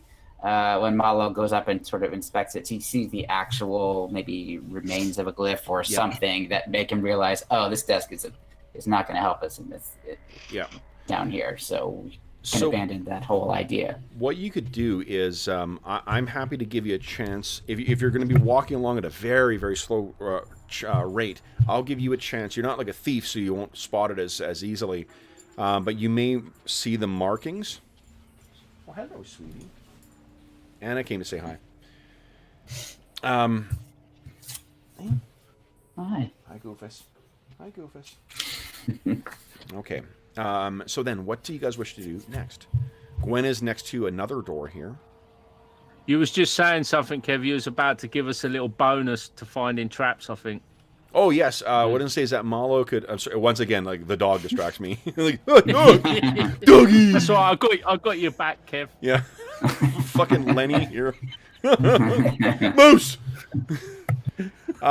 So, what what I was saying is that you can detect the what do you call it? You're gonna have a chance of seeing at least the arcane markings of this specific type of spell. So you may have a chance of recognizing it. It won't be as good as like a thief trying to recognize something, but you've at least got a chance. Okay, I'll basically make that my main function for the present time. That means I get a chance to break in my old D12. Yeah, I haven't used this D12 yet. Nice. All right, I'm gonna get my DM screen here. Hold on.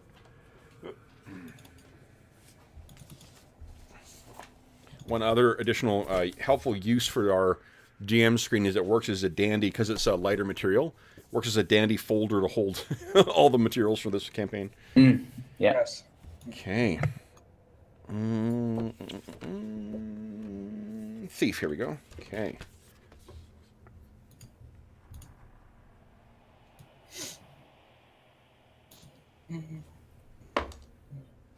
All right. So, you guys can go ahead and proceed, and I will tell you if and when something happens. So, just to confirm with everyone, is our plan to continue around just to see where this leads before investigating the other doors? Go on, sorry, Will. Go on. I was just going to say, I feel that might be a decent idea. Get a general feel for the place, perhaps. Yeah, I agree. And Reagan continues. She stays behind, but she looks at the events up and tries to listen, since nobody is now pushing a giant desk. Right. The one thing I was just going to say is that I do think we need to be looking for somewhere to rest. Yeah. I agree with that as well. The room next to the demon's not a good place? The what? The room next to the demon's not a good place to... Well, yeah, that's what I was going to say. You know, there's nothing in there. How about inside with the demon? How about inside with the demon? I don't think anything else is in there. It'd be the last place they'd look for us. I can't guarantee your safety if we go back in there. And all we'd be doing is exposing our subconscious to a malevolent creature of pure evil. I mean, a mistakenly chained angel. That's clearly what this is. Right. So I think, I mean, Gwen and Malo, I think, will lead the way. And so that way Malo could be looking for traps. Or not glyphs, I mean. Yep. Okay. So I'm just moving slow, just so you can tell me. Okay. You can move all the way down to where that second door is. The turn is? Yep, to the second door. Oh my god, that far? Okay.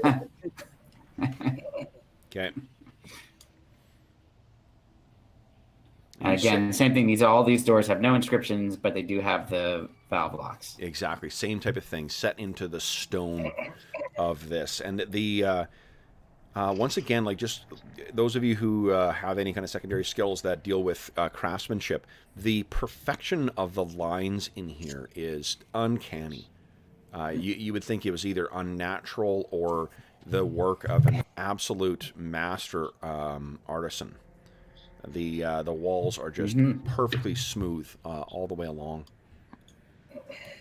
And obviously, we've got no concept of machine construction. No, I think Zaniko can speak to the this type of perfect lines, perfect seams kind of stuff, but only in the context of, like, it's a work of the Sky People. They know secrets that we don't, that we can't master, we have not mastered. Has Zaniko had much exposure to the Sky People stuff? Is there a lot of it about, or in this region? A fair amount, yeah. Yeah. Although I think what we talked about a couple sessions ago is like Zaniko's people are not one of the ones that fucks around with it as much. There is a rival, a much more aggressive tribe that thoroughly dabbles in that stuff. So Ireland, does Zaniko view science fantasy Aztecs is really does Zaniko view these as like gods or not really as gods? the sky people. No, not gods, although kind of closer to the divine in the way that like the Greeks talk about heroes as like the descendants of gods. Particular is probably close to it. That somehow they have a quality to them, but it's not even necessarily like a divine quality. It's a that their nature is somehow closer to the kind of ability and capacity that our tribe's kind of like heroic characters would have, right? The superiority kind of. Yeah, there's a sort of natural quality to the sky people that is just different than regular humans, that kind of allows them access to all these things that we don't have.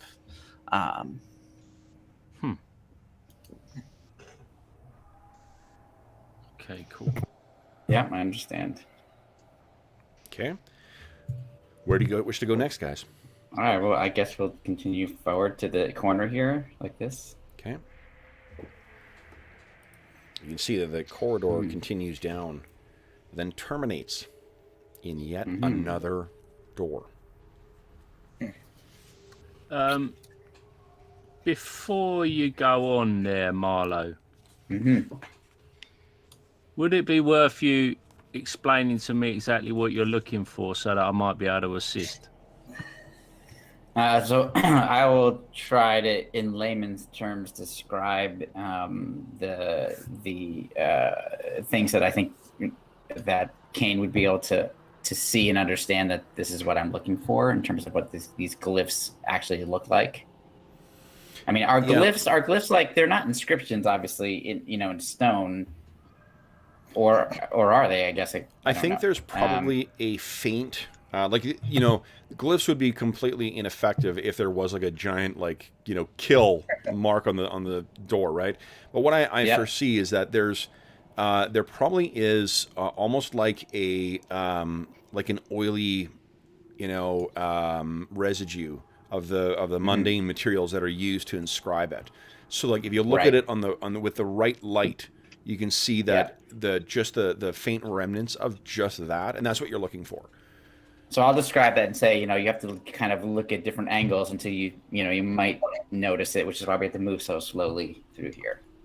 Right. Well, I will attempt to assist Marlo. Sure. As a bit of a backup. Excellent. Great. So, and if you guys hold hands, it will be conductive then too, so you can spread the damage between the two of you. What do you mean if? Okay, so you see that door, and Malo, as far as you can tell, the next 20 feet of space there seem to be free and clear. And again, same door looks the same as the other doors. Same door, no markings on it. All right, so Malo will move up. Do you guys want to stay back? Just for safety measures. Okay. So you make your way up towards that door. And I'm going to investigate the door itself now for glyphs as well. Okay. As far as you can tell, no glyphs. Okay. I do not see any glyphs. That does not mean they are not there, or just not trapped in some other way that I can't detect. Shall I open the door? Can you hear anything there, Marlo? I'll try to listen. At the door here. You can hear the sound of. It sounds like the same, sound of chugging, thumping, droning that you heard on the central pillar on the in the tower. Now you're talking. That's curious, and I explained that to the others. I wonder if this is the source of it. Possibly. I think Amara is trying to figure that out. I'm trying to visualize the two layers in my head to see mentally if I could figure out. Well, we've come round. I mean, we've come round Mm-hmm. We've come right round. Yep. If that's what you're Baby, right round. Baby, right round, right round. I was trying to layer this on top of the This tower. really is a question if you're dead or alive. Oh no. We gotta stop. We gotta stop. Arnold's like, what the fuck are you guys talking about? Oh, well, the worst thing about that is that I literally just played that song for my son on the guitar last night. That's mental. Last night we had a session with smoke on the water. There was these dwarves and there was smoke on the water, and they'd come running from the. They ran to the hills.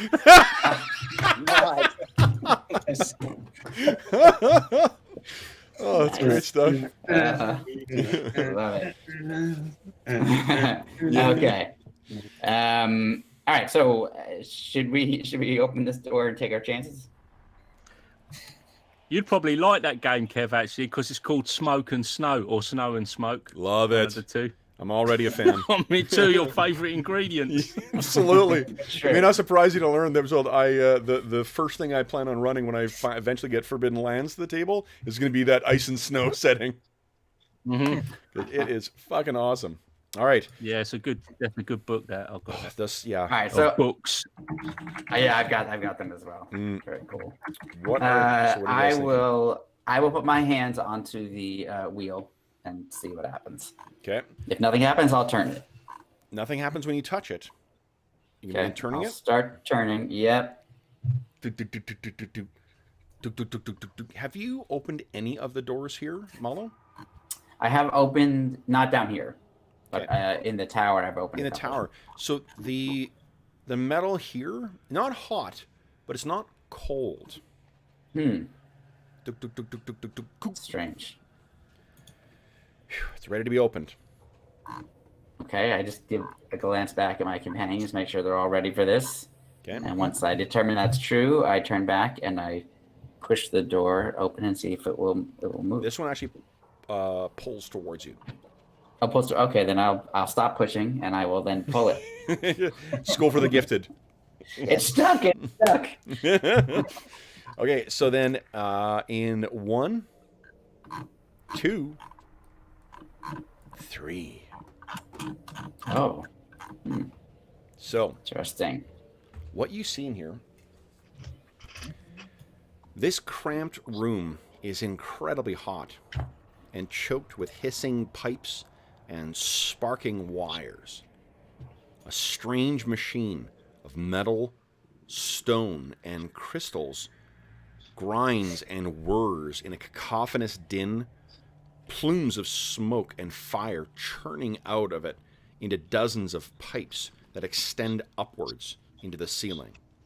A huge metal door sits at the southwestern side of the room, and a short message is inscribed above the room that only Malo can read. And those words, some of them don't make sense to you. Okay. The ones that make sense are Lab 0, and then there's a colon, or the Atlantean equivalent thereof, a word you don't understand, and then it says recovery.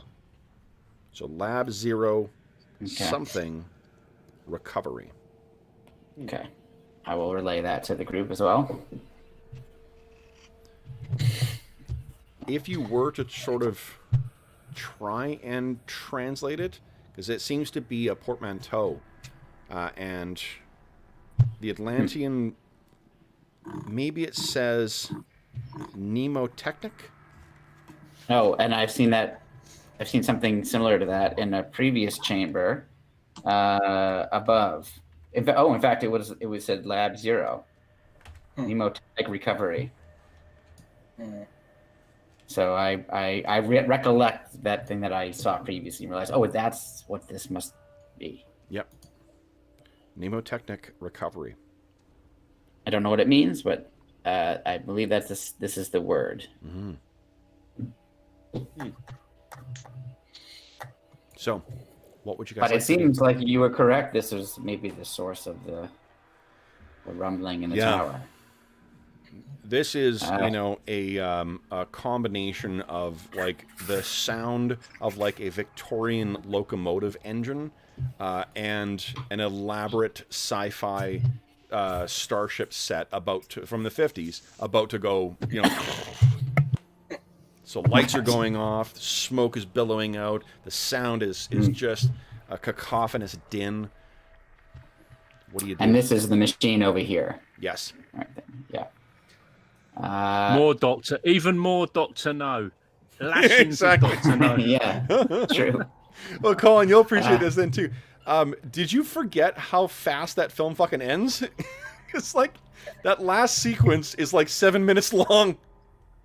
Yeah, they're just like bug out, don't they? They just everybody legs it. And He then throws the next thing one they're in a switch, and then everyone's like, "Fuck it, we're out of here." It's like a DM who realizes he's reduced everyone to 1 hit point. Like, they can't fight the minions, so I guess we're done. Congratulations, guys. So, what would you like to do? And there's also, and this is another door down here. Yes. That looks similar to the one we just entered through. Yes. Although there is one substantial difference. There is a single step leading up to it. Oh. Is there any kind of window or anything in that door? No. No. The door seems to be made of a different substance as well, too. It appears to be some kind of metal, but it's a different... It's got a different finish to it than what the others have. Malo just turns back to the others. What do you all think? Should we enter this room? There's a lot going on in here. It looks dangerous. Or should we rest first? I think we eventually need to come in here, but... Or perhaps something is happening right now that we need to stop. I don't know. I do not understand what I'm looking at here. Gwen points back to the door we just passed. Yeah. Okay, well, we did what we said we were going to do. We've sussed out the lie of the land. Mm-hmm. Are you leaving this door open, or are you closing it? I think if we're leaving, we should close it. I mean, one thing that Malo will point out is, as I'm sure everybody's thinking, obviously we've been hearing this rumbling since we arrived, and even from the outside, if I remember correctly. Yep. So it's not. I don't. Theoretically, this is not some kind of imminent danger that we have to deal with right now at this moment. So it seems like if we leave, close the door, we can return later. Yeah, I mean, I'm struggling with a little bit. You know, Kane wouldn't have a clue what this is, but he's got no concept of a plant room or anything like that, has he? You know, so just like, don't know what that is. You do have the concept of a forge. Yeah, I guess. Yeah, definitely. You know, that's and true. like, I mean, the idea. The actual execution of this is likely beyond what your scope is, right? But you know, some of the more advanced, like even Romans had indoor heating, you know. So this, seeing the pipes leading up to elsewhere, you probably might think that, like, at the very least, that's maybe what this does. Yeah. Well, and Malo will turn to Zanuck and say, have you heard a word among the sky people of mnemotechnic? Does that sound familiar to you? Yes, I do. We'll have to investigate this chamber further to understand what its function is. But clearly there's a lot of energy there, and and power for sure. And power, yeah. Like that would be the takeaway from the forge, I guess. The kind of the elemental energy and power there. Yeah. I think Gwen is right that we should go back to a door in one of these places and rest. But Amar, what are you thinking? I'm definitely, at the point I think we should at least, stop and try and rest up. Yeah. And Reagan? Yeah, I agree. Yeah. So, Kane, does that make sense to you? Yep. I'm fine with that. I think Zanuck will probably agree with that as well. So perhaps we'll Do we want to stay in that chamber? You're The our one that's new going friend. Yeah, I'm not. He don't phase me. Could we go up? Back up the tower. Go to a room above that maybe is safer? Ooh. The only negative about that is, this smoke. creature keeps appearing out of the vents. Yeah, and we've not seen any of that smoke down here. I'm not in a Right. rush to go. I'm not in a rush to go back up there. I mean, we heard that thumping sound, which is Yeah, different. I was just about to ask about that. Have we continued to hear that, or was that just a one-time thing? Only the one time so far. Okay.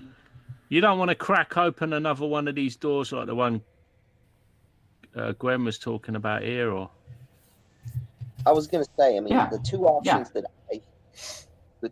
that I see is to investigate another door, or to go back to the room that was the study.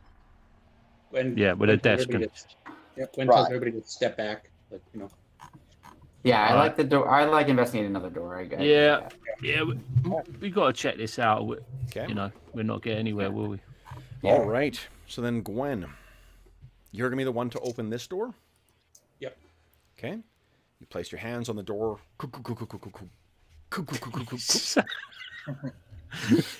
Such a drama queen. Ain't I? Please. And you pull it open in 3, 2, 1.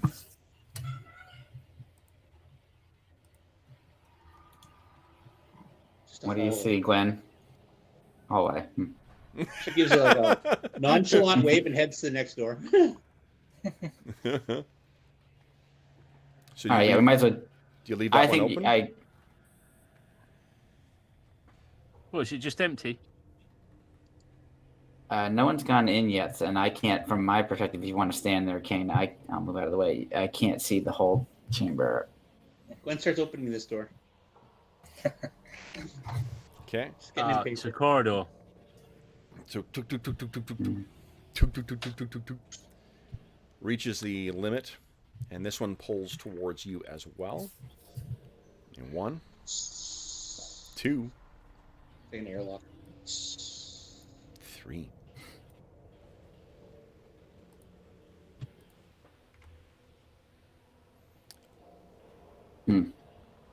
Yeah, if Reagan looks into this thing, I mean, does she see anything? It's just an empty room. Well, what do you see there? Well, it looks empty, but like anything on the ceilings, anything odd at all? Appears to be a corridor. It's a corridor, yeah. Oh, And yeah. that's- Okay. Duh. Yeah, it looks like we've got.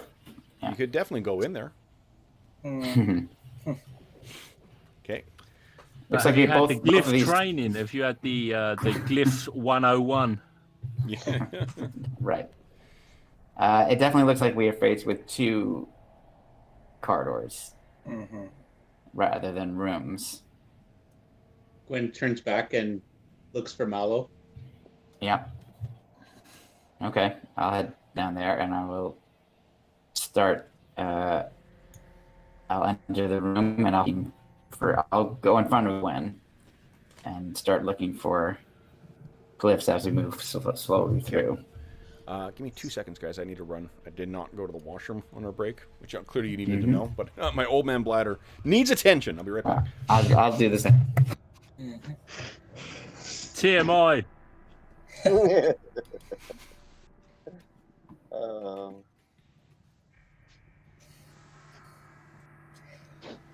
There's no such thing as TMI once you become a parent.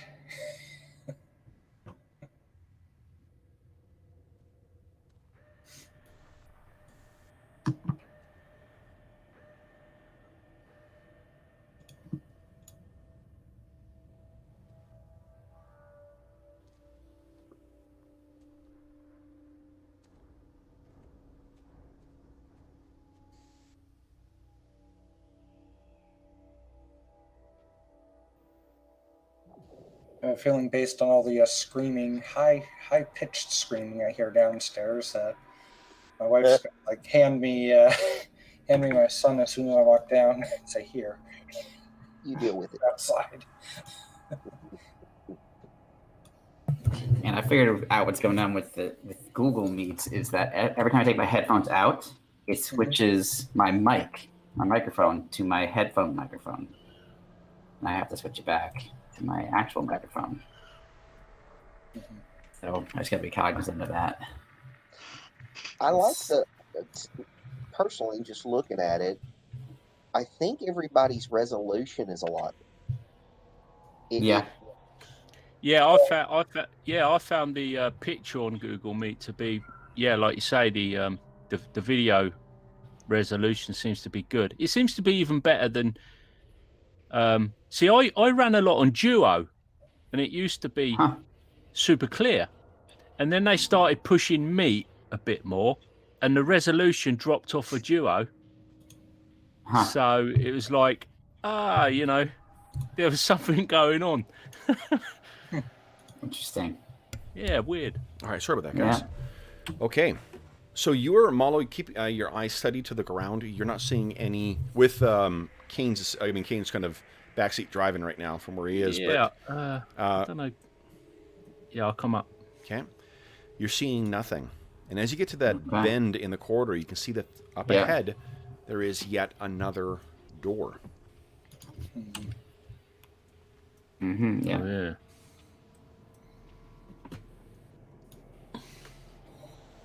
Kind of up here. I see. So it's, in a way, it is a corridor and a room at the same time, meaning that we could hole up in here if we wanted to, but there are two entrances / exits. Yes. Yeah. Yeah, that's why I was talking about that study room before, because we know one of the doors, basically nothing should be coming out of. It is a little bit uncomfortably close to your man, though. I think if the door's closed, I think we're okay. Yeah. Sorry, which door did you want to close? No, we were just we were weighing up the pros and cons of resting up next to the Cavavengian? He would love that. Yeah, it's a little sleepover. Come on, guys. No, buddy, Cav. We can talk about boys. We can, eat ice cream. Yeah, it's gonna be great. Paint our nails. And I have 4 seasons of Friends on DVD. So. Oh man. Boys can have sign me up. Boys can have sleepovers too. We could play, Minecraft till the wee hours of the morning and eat chocolate. Yeah, true. Should play Minecraft, not Minecraft, the Master Chief Collection on Steam now. You can play LAN on Halo like we did way back when I was in high school. Just play Halo all night instead of doing anything useful. Yeah. Man, does nobody play Truth or Dare anymore? Is that like... Yeah. All right. Or the thing where you put your hand on the table and go douche, douche, douche with a knife. Oh, yeah. Yeah. Oh, yeah. That's not funny, man. Okay. So, Gwen, are you taking the lead on this here? Yeah. Okay. So. Does it make a sound when I turn the door? It does.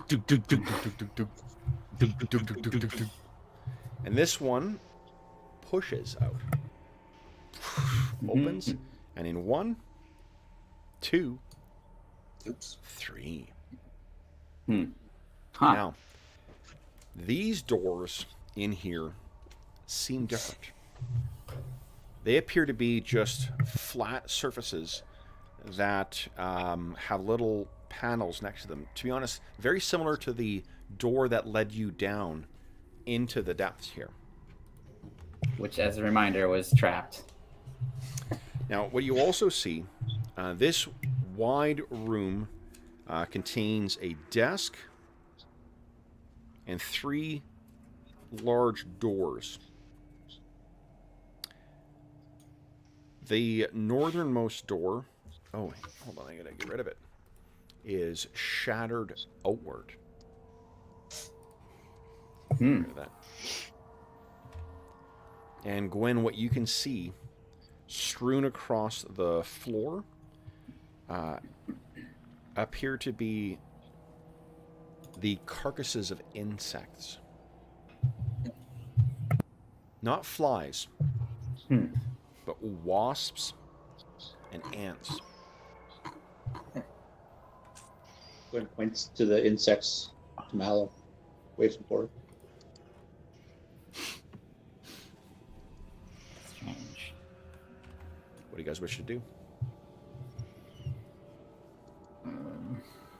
Clearly, sleeping in the exploding insect room is probably our best option. I mean, there are a lot of. None of this is our best option. You say carcasses of them, Kev, yeah? Yep. Have they been like... Do they look like they've just dropped down randomly, or have they been sort of like gathered up and Tough to tell. tampered with? Looks like, I mean, they all look as dead as what those 3 flies looked like. Oh. Yeah, but them mofos woke up, didn't they? Yeah. I don't know what you're talking about. Don't shake them. Don't shake them. But yeah, it looks like, I mean, honestly, if you took a container of dead insects and then like toss them out or toss them onto the ground, this is what you would find.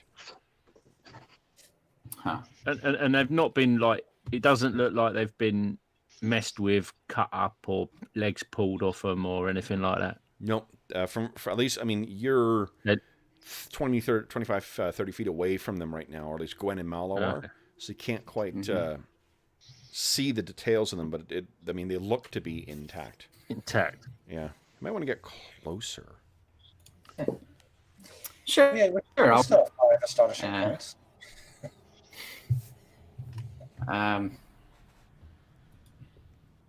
What should we do? Should we? So whereabouts are they, Kev? I missed. Are they to the north? Did you say? Yeah, right. And near that broken door. Broken door. Yep. That door's been smashed outwards, and it's shattered like a pane. And this is a metal door, yeah. Not sure what material it is. It didn't break like metal. Metal would deform in some way. Yeah. This shattered like glass. Huh. Crystal. Gwen looks back. Should I go forward?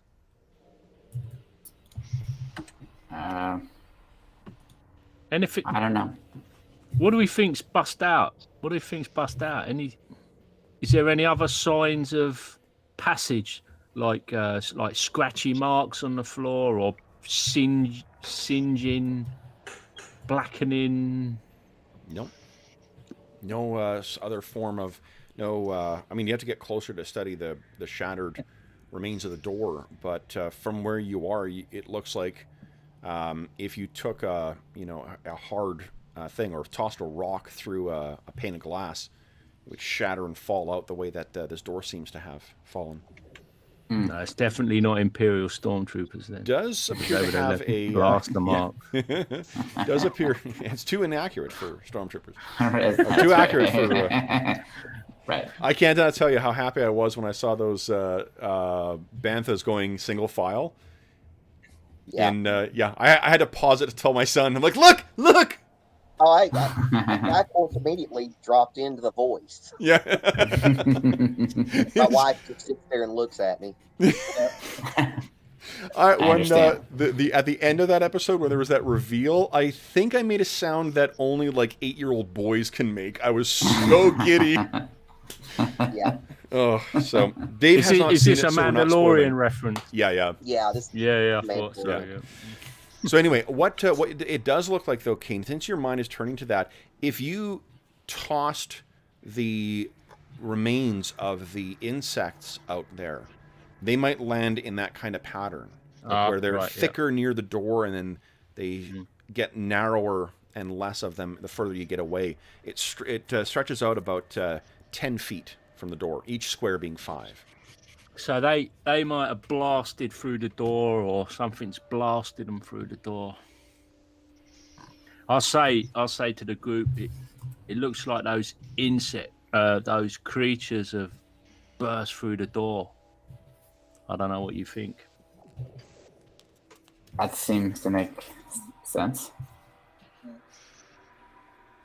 But Shall we approach to? I have Yeah, some. I'm gonna go up and grab up one of these insects. I'm gonna grab it up. Okay. Just grab it like that. So you gotta be a little closer. Closer. Just put me where the nearest one is. So you'll have to move up to around here, and from I'm here gonna grab now, it with. you can see that the room there is completely filled with insects. Oh, The entire floor, you cannot see the floor. There are so many of them that are accumulated in there. There appears to be another door a little further down, but if you filled up that surface with at least an inch worth of wasps and ants, that's what's in there. But they appear to be as still as the ones before you. And you scoop them up, and this is like, murder hornet-size wasps. Oh, and the thumb size again. Yeah, and the ants are really, really big as well, too.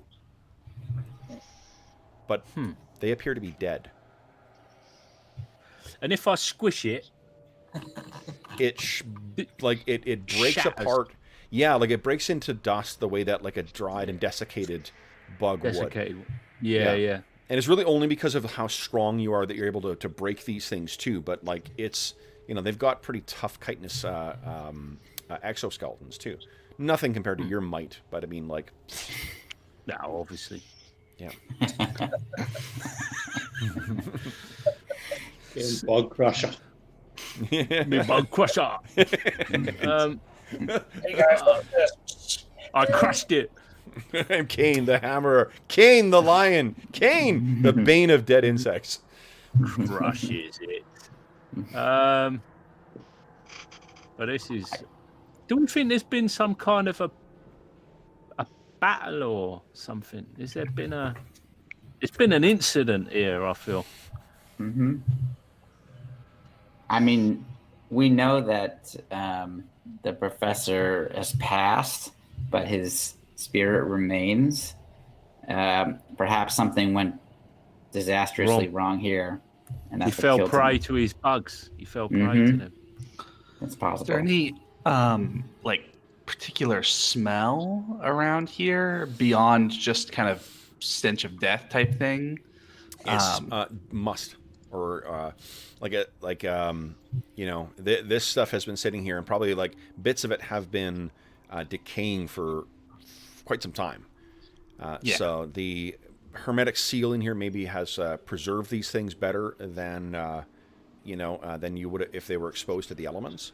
But yeah, when they turn almost to dust when Cain crushes these things. And if you step on them too, I mean, it sounds like the sound of like a bunch of bugs, dried bugs crunching under feet. Do we think that? What do you like? I mean, do you think that there could have been so many, but they're quite strong, they're quite big. If there's so many of them, that they might have just burst out of their containment? That seems possible. They just kept coming and coming, like burst out. He couldn't stop it. But then they died. They didn't go anywhere. They kind of come out and they were dead. Well, Reagan looks up at the vents to see like if there's any bugs hanging down from them. Nope. No.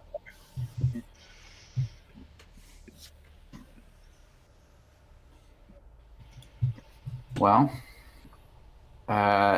what's down this corridor here? That's through the broken down wall. I mean, door. I'll step up and take a look. There is a door down there. And that one is still still exists. It's not been burst through. Okay. Huh. Perhaps we could have a closer look at this burst open door now that we're over here. Mm-hmm. Yeah, it looks like if it almost like from if you sort of blurred your eyes, it looks like a pseudopod that would have collapsed outside, pushing through, like the shape of the insects. Mm-hmm. Huh. As if bundled and swarmed together. Interesting. I guess while everyone else is inspecting the door, I'll go with Gwen. And Okay. So Gwen, hold on, guys. Go square by square because shit might happen as you go. yeah. So Gwen, you get to there, and then you can move yourself 2 more forward, because it's when you get to there is when the door slides open. Interesting.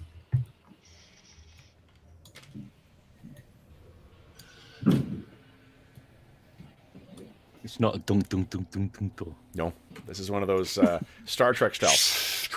Right. Stagehand is a CR1 encounter, and Yeah. Exactly. so Gwen, when you get in there, see if we can find the illustration. What you see on the wall? Where is it here? No.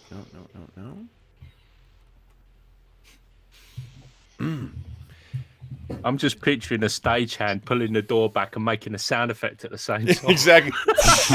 Yeah. So, right, mate, Yeah. your job, you've got to pull the door back and go. Tower of the overly dramatic. This is exactly.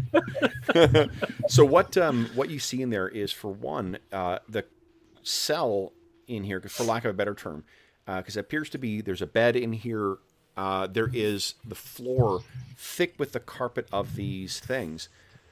Do you remember you guys found on the wall a strangely bound, it looked like a wasp's nest, but made of that high-tech, sort of like a strange, material.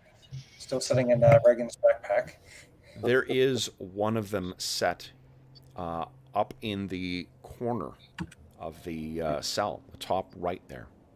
It's a bunch of wires, stuff all bound together.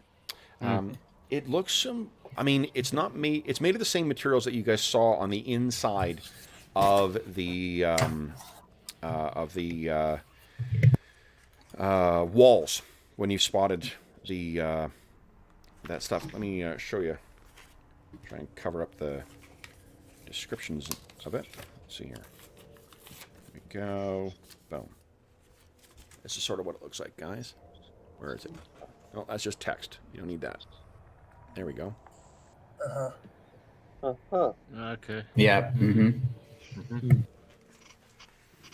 So that is affixed in the top there. Does it look about the same size as the one Reagan has? Identical. Right. You would be hard-pressed to tell. It looks to you same size, same dimension, same even placement of the different cords that make up this nest or cocoon. Seeing these things on the ground, it does make you question what might be lurking in yours. Points to the wasp nest and then points to the insects on the ground and kind of like, well, what gives? Did we ever do a detect magic? Sorry, sense magic? On the cocoon? Not that I recall. I think that... no, I don't think so. I don't think so. Okay. Can somebody do that, or is that...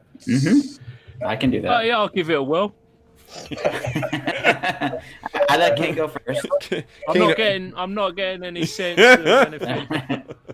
So maybe Gwen should assist on that. What's the Okay.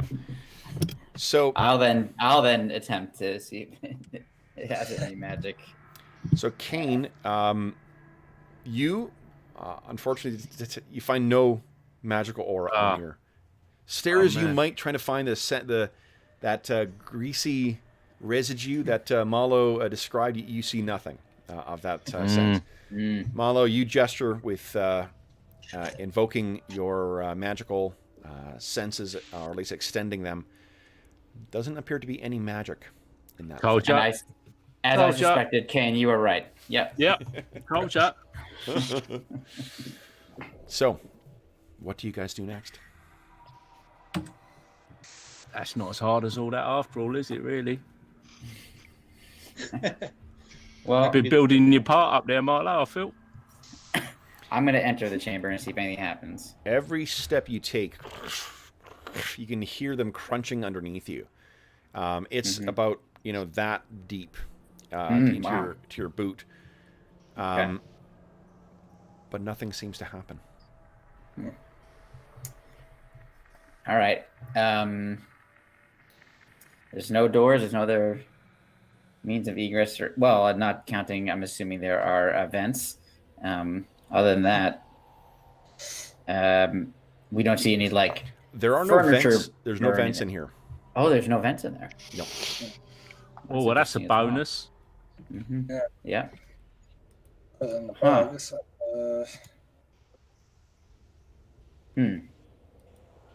There are vents in that hallway right outside this door, Kevin? There in the main room where Zanako is. There are vents, but there are not in this hallway either. In this way. Okay, great. Okay, interesting. I mean, this would be a great place to stay, except for the sea of dead insects. We could sweep them out. We could sort of... Dead, exactly. We could. I mean, I also have 2 burning hand spells. To torch them with.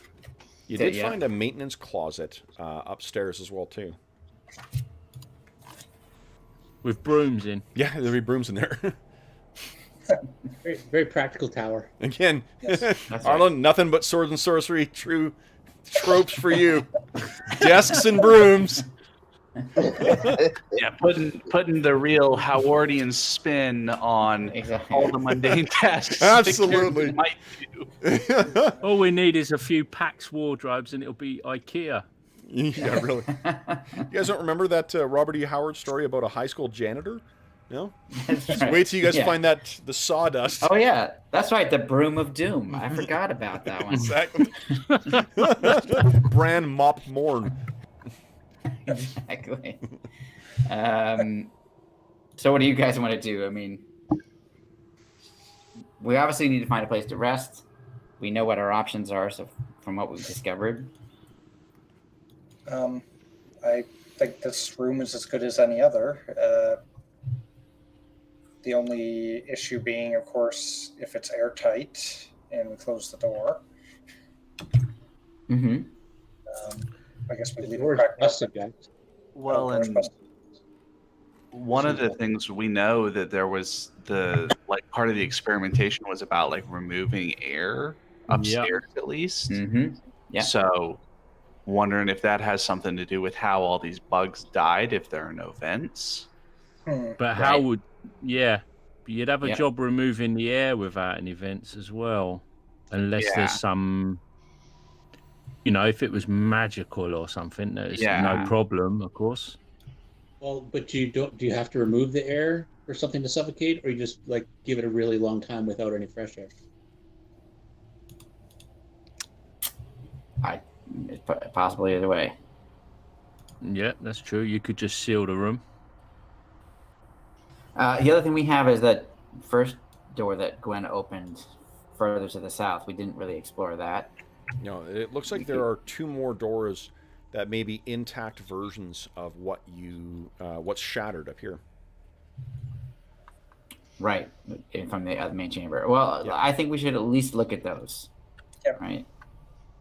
I think the room we rest in, ideally, wants 2 doors. Yes. You want an in and an out door, don't you? Mm-hmm. Mm-hmm. Okay. So Malo, you go up here, and there is a panel on the left of the door, similar to the one you saw leading down. There appears to be some squares that you could touch. I'm gonna, before I do anything with that, then just look at the one down here. Okay. See what that door looks like. Identical.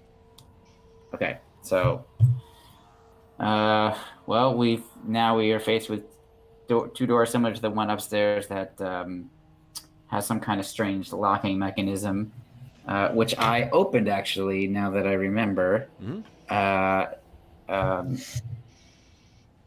but I came along with a trap of electricity, if I remember correctly. They were like locked in a sorceress way, I think. Yeah. I will try. I'm gonna sense magic not for traps, but sense magic for like a magic lock. Yep. No magic here. Okay. At least not of a kind you can detect. Right. Yeah. So I can try to open one of these. There may be a backlash of electricity again. So I would suggest that people stand back just in case. No Stand reason for clear more of the than one of us. doors. Yes, that's right. So Of the you opening Mind door. the gap. You touch Yeah. the door, Malo, Mm-hmm. and I need you to give me a save Oh, Okay. versus nothing, because there's no trap. Oh, excellent. Oh, yeah, that's a good one. The door opens. you're such a wag. You see the corridor. At least it's this direction, not the other direction. Yeah. Yes. So this slides into the side, and what you see before you is a corridor leading down, and there is a door similar to what you saw before it closed at the other end. Mm-hmm. Okay. I'm guessing it's a similar situation as the door that was burst open. So I will start moving down into the corridor. Okay. You're keeping an eye looking on for that. glyphs. And you, because, so on the ground you see, oh, hold on. Ben's going to stand in the doorway in case the door can't close. Okay. So, Malo, you make your way Awesome. down, and you see that the door, from here, there's nothing on the ground that you can see. Okay. So go I'll ahead and move. continue. Okay. So you get to the point where last time, and you're carefully, slowly walking along, your eyes down and your eyes to the door. This is where the door slid into the side before. This one does not. It remains in place. And what you can see, this allows you to see that set into the door, like into the larger, most of the panel, is a transparent piece of, you guess it's glass, but probably something, some other material. Okay. Well, I'm going to move up to it and look through. Okay. So this isn't going to be open, but I'm just going to move it aside so you can see the room within, because you do have a clear view of it. And the maddening sight you see within, I need a save. No, I'm kidding. Boom, the door. What you see within is another room, and this one also has a carpet on the ground of worms. Sickly, maggot, pale, yellowish white worms. And this time on the floor, sitting in the middle, is, instead of set in the wall, is another of these cocoons or nests. And these worms are alive? You see, while you stare at them for a moment, and then there's a pulse that runs through them all. And they begin moving and slowly coalescing around that cocoon. And what reveals is that there is a piece of drapery or fabric underneath this thing that slowly is revealed as these things come together. Let me show you what you see. I'm describing these events as they occur. Guys. This will be one. This will be one of the three named fellows. Possibly. Okay. Ghast or... And slowly what assembles and then rises up is something that looks a lot like this. Yep. It stands... Now, the one thing that is different here is the robe is open in the front, and what you see is, as almost like a chest cavity, is where that cocoon is placed. Right. This thing looks at you, and you cannot hear. Its lips are moving, and it gestures towards you, pointing towards something that looks like at the side of the door. And you can see there are 2 panels on here. One of them has like a waffle-style grating on it, and the other one seems identical to the one that you saw on the outside, the one that opened and closed the door. All right, I'll just do whatever it takes to open it. To open the door? Yeah.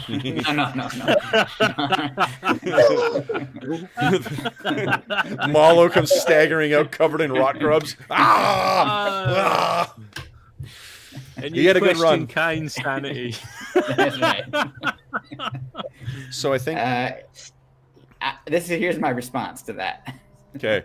I move back to my group. Marlowe comes back to the group. He opens his mouth about to describe what he saw. And what he starts with is, "We'll see you in 2 weeks."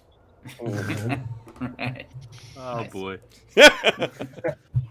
We've gone full Lovecraft. Yeah. All right, guys. So then, for those listening at home, thank you so much for joining us for session 45, I think, of our ongoing campaign.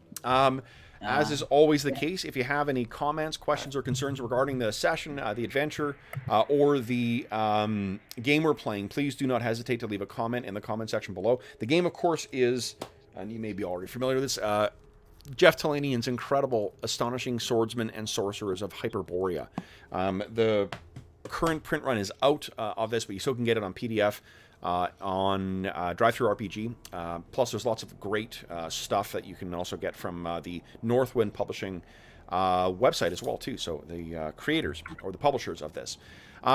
If you have any comments, questions, or concerns, leave a comment in the comment section of this video, and I will endeavor to reply in a timely fashion.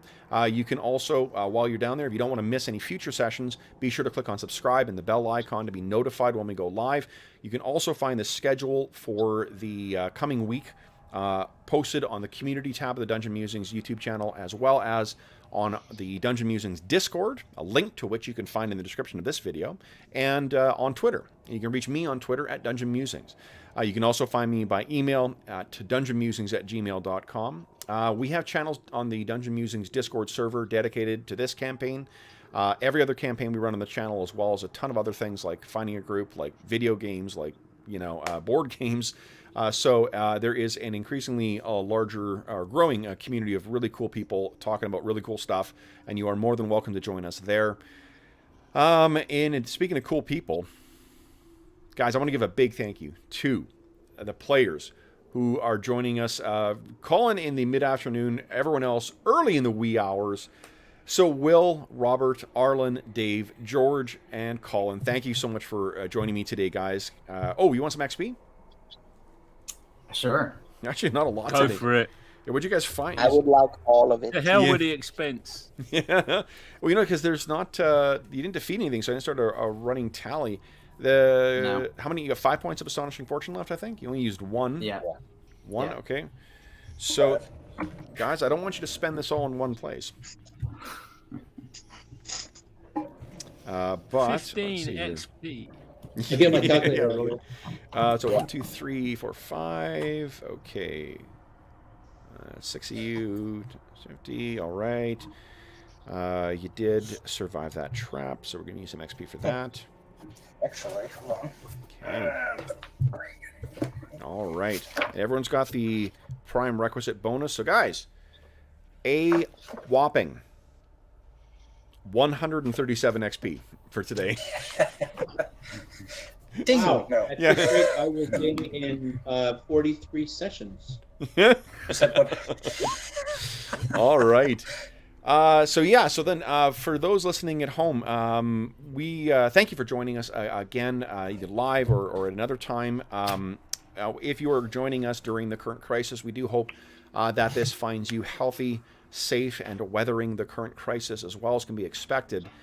We hope that we gave you a few hours to take your mind off of the troubles of our world and the troubles that turn your mind to the troubles that our heroes continue to get themselves into, opening doors and bargaining with, clearly altruistic beings. And until Furniture removal. broom discussions, absolutely. And until we see you again, happy gaming.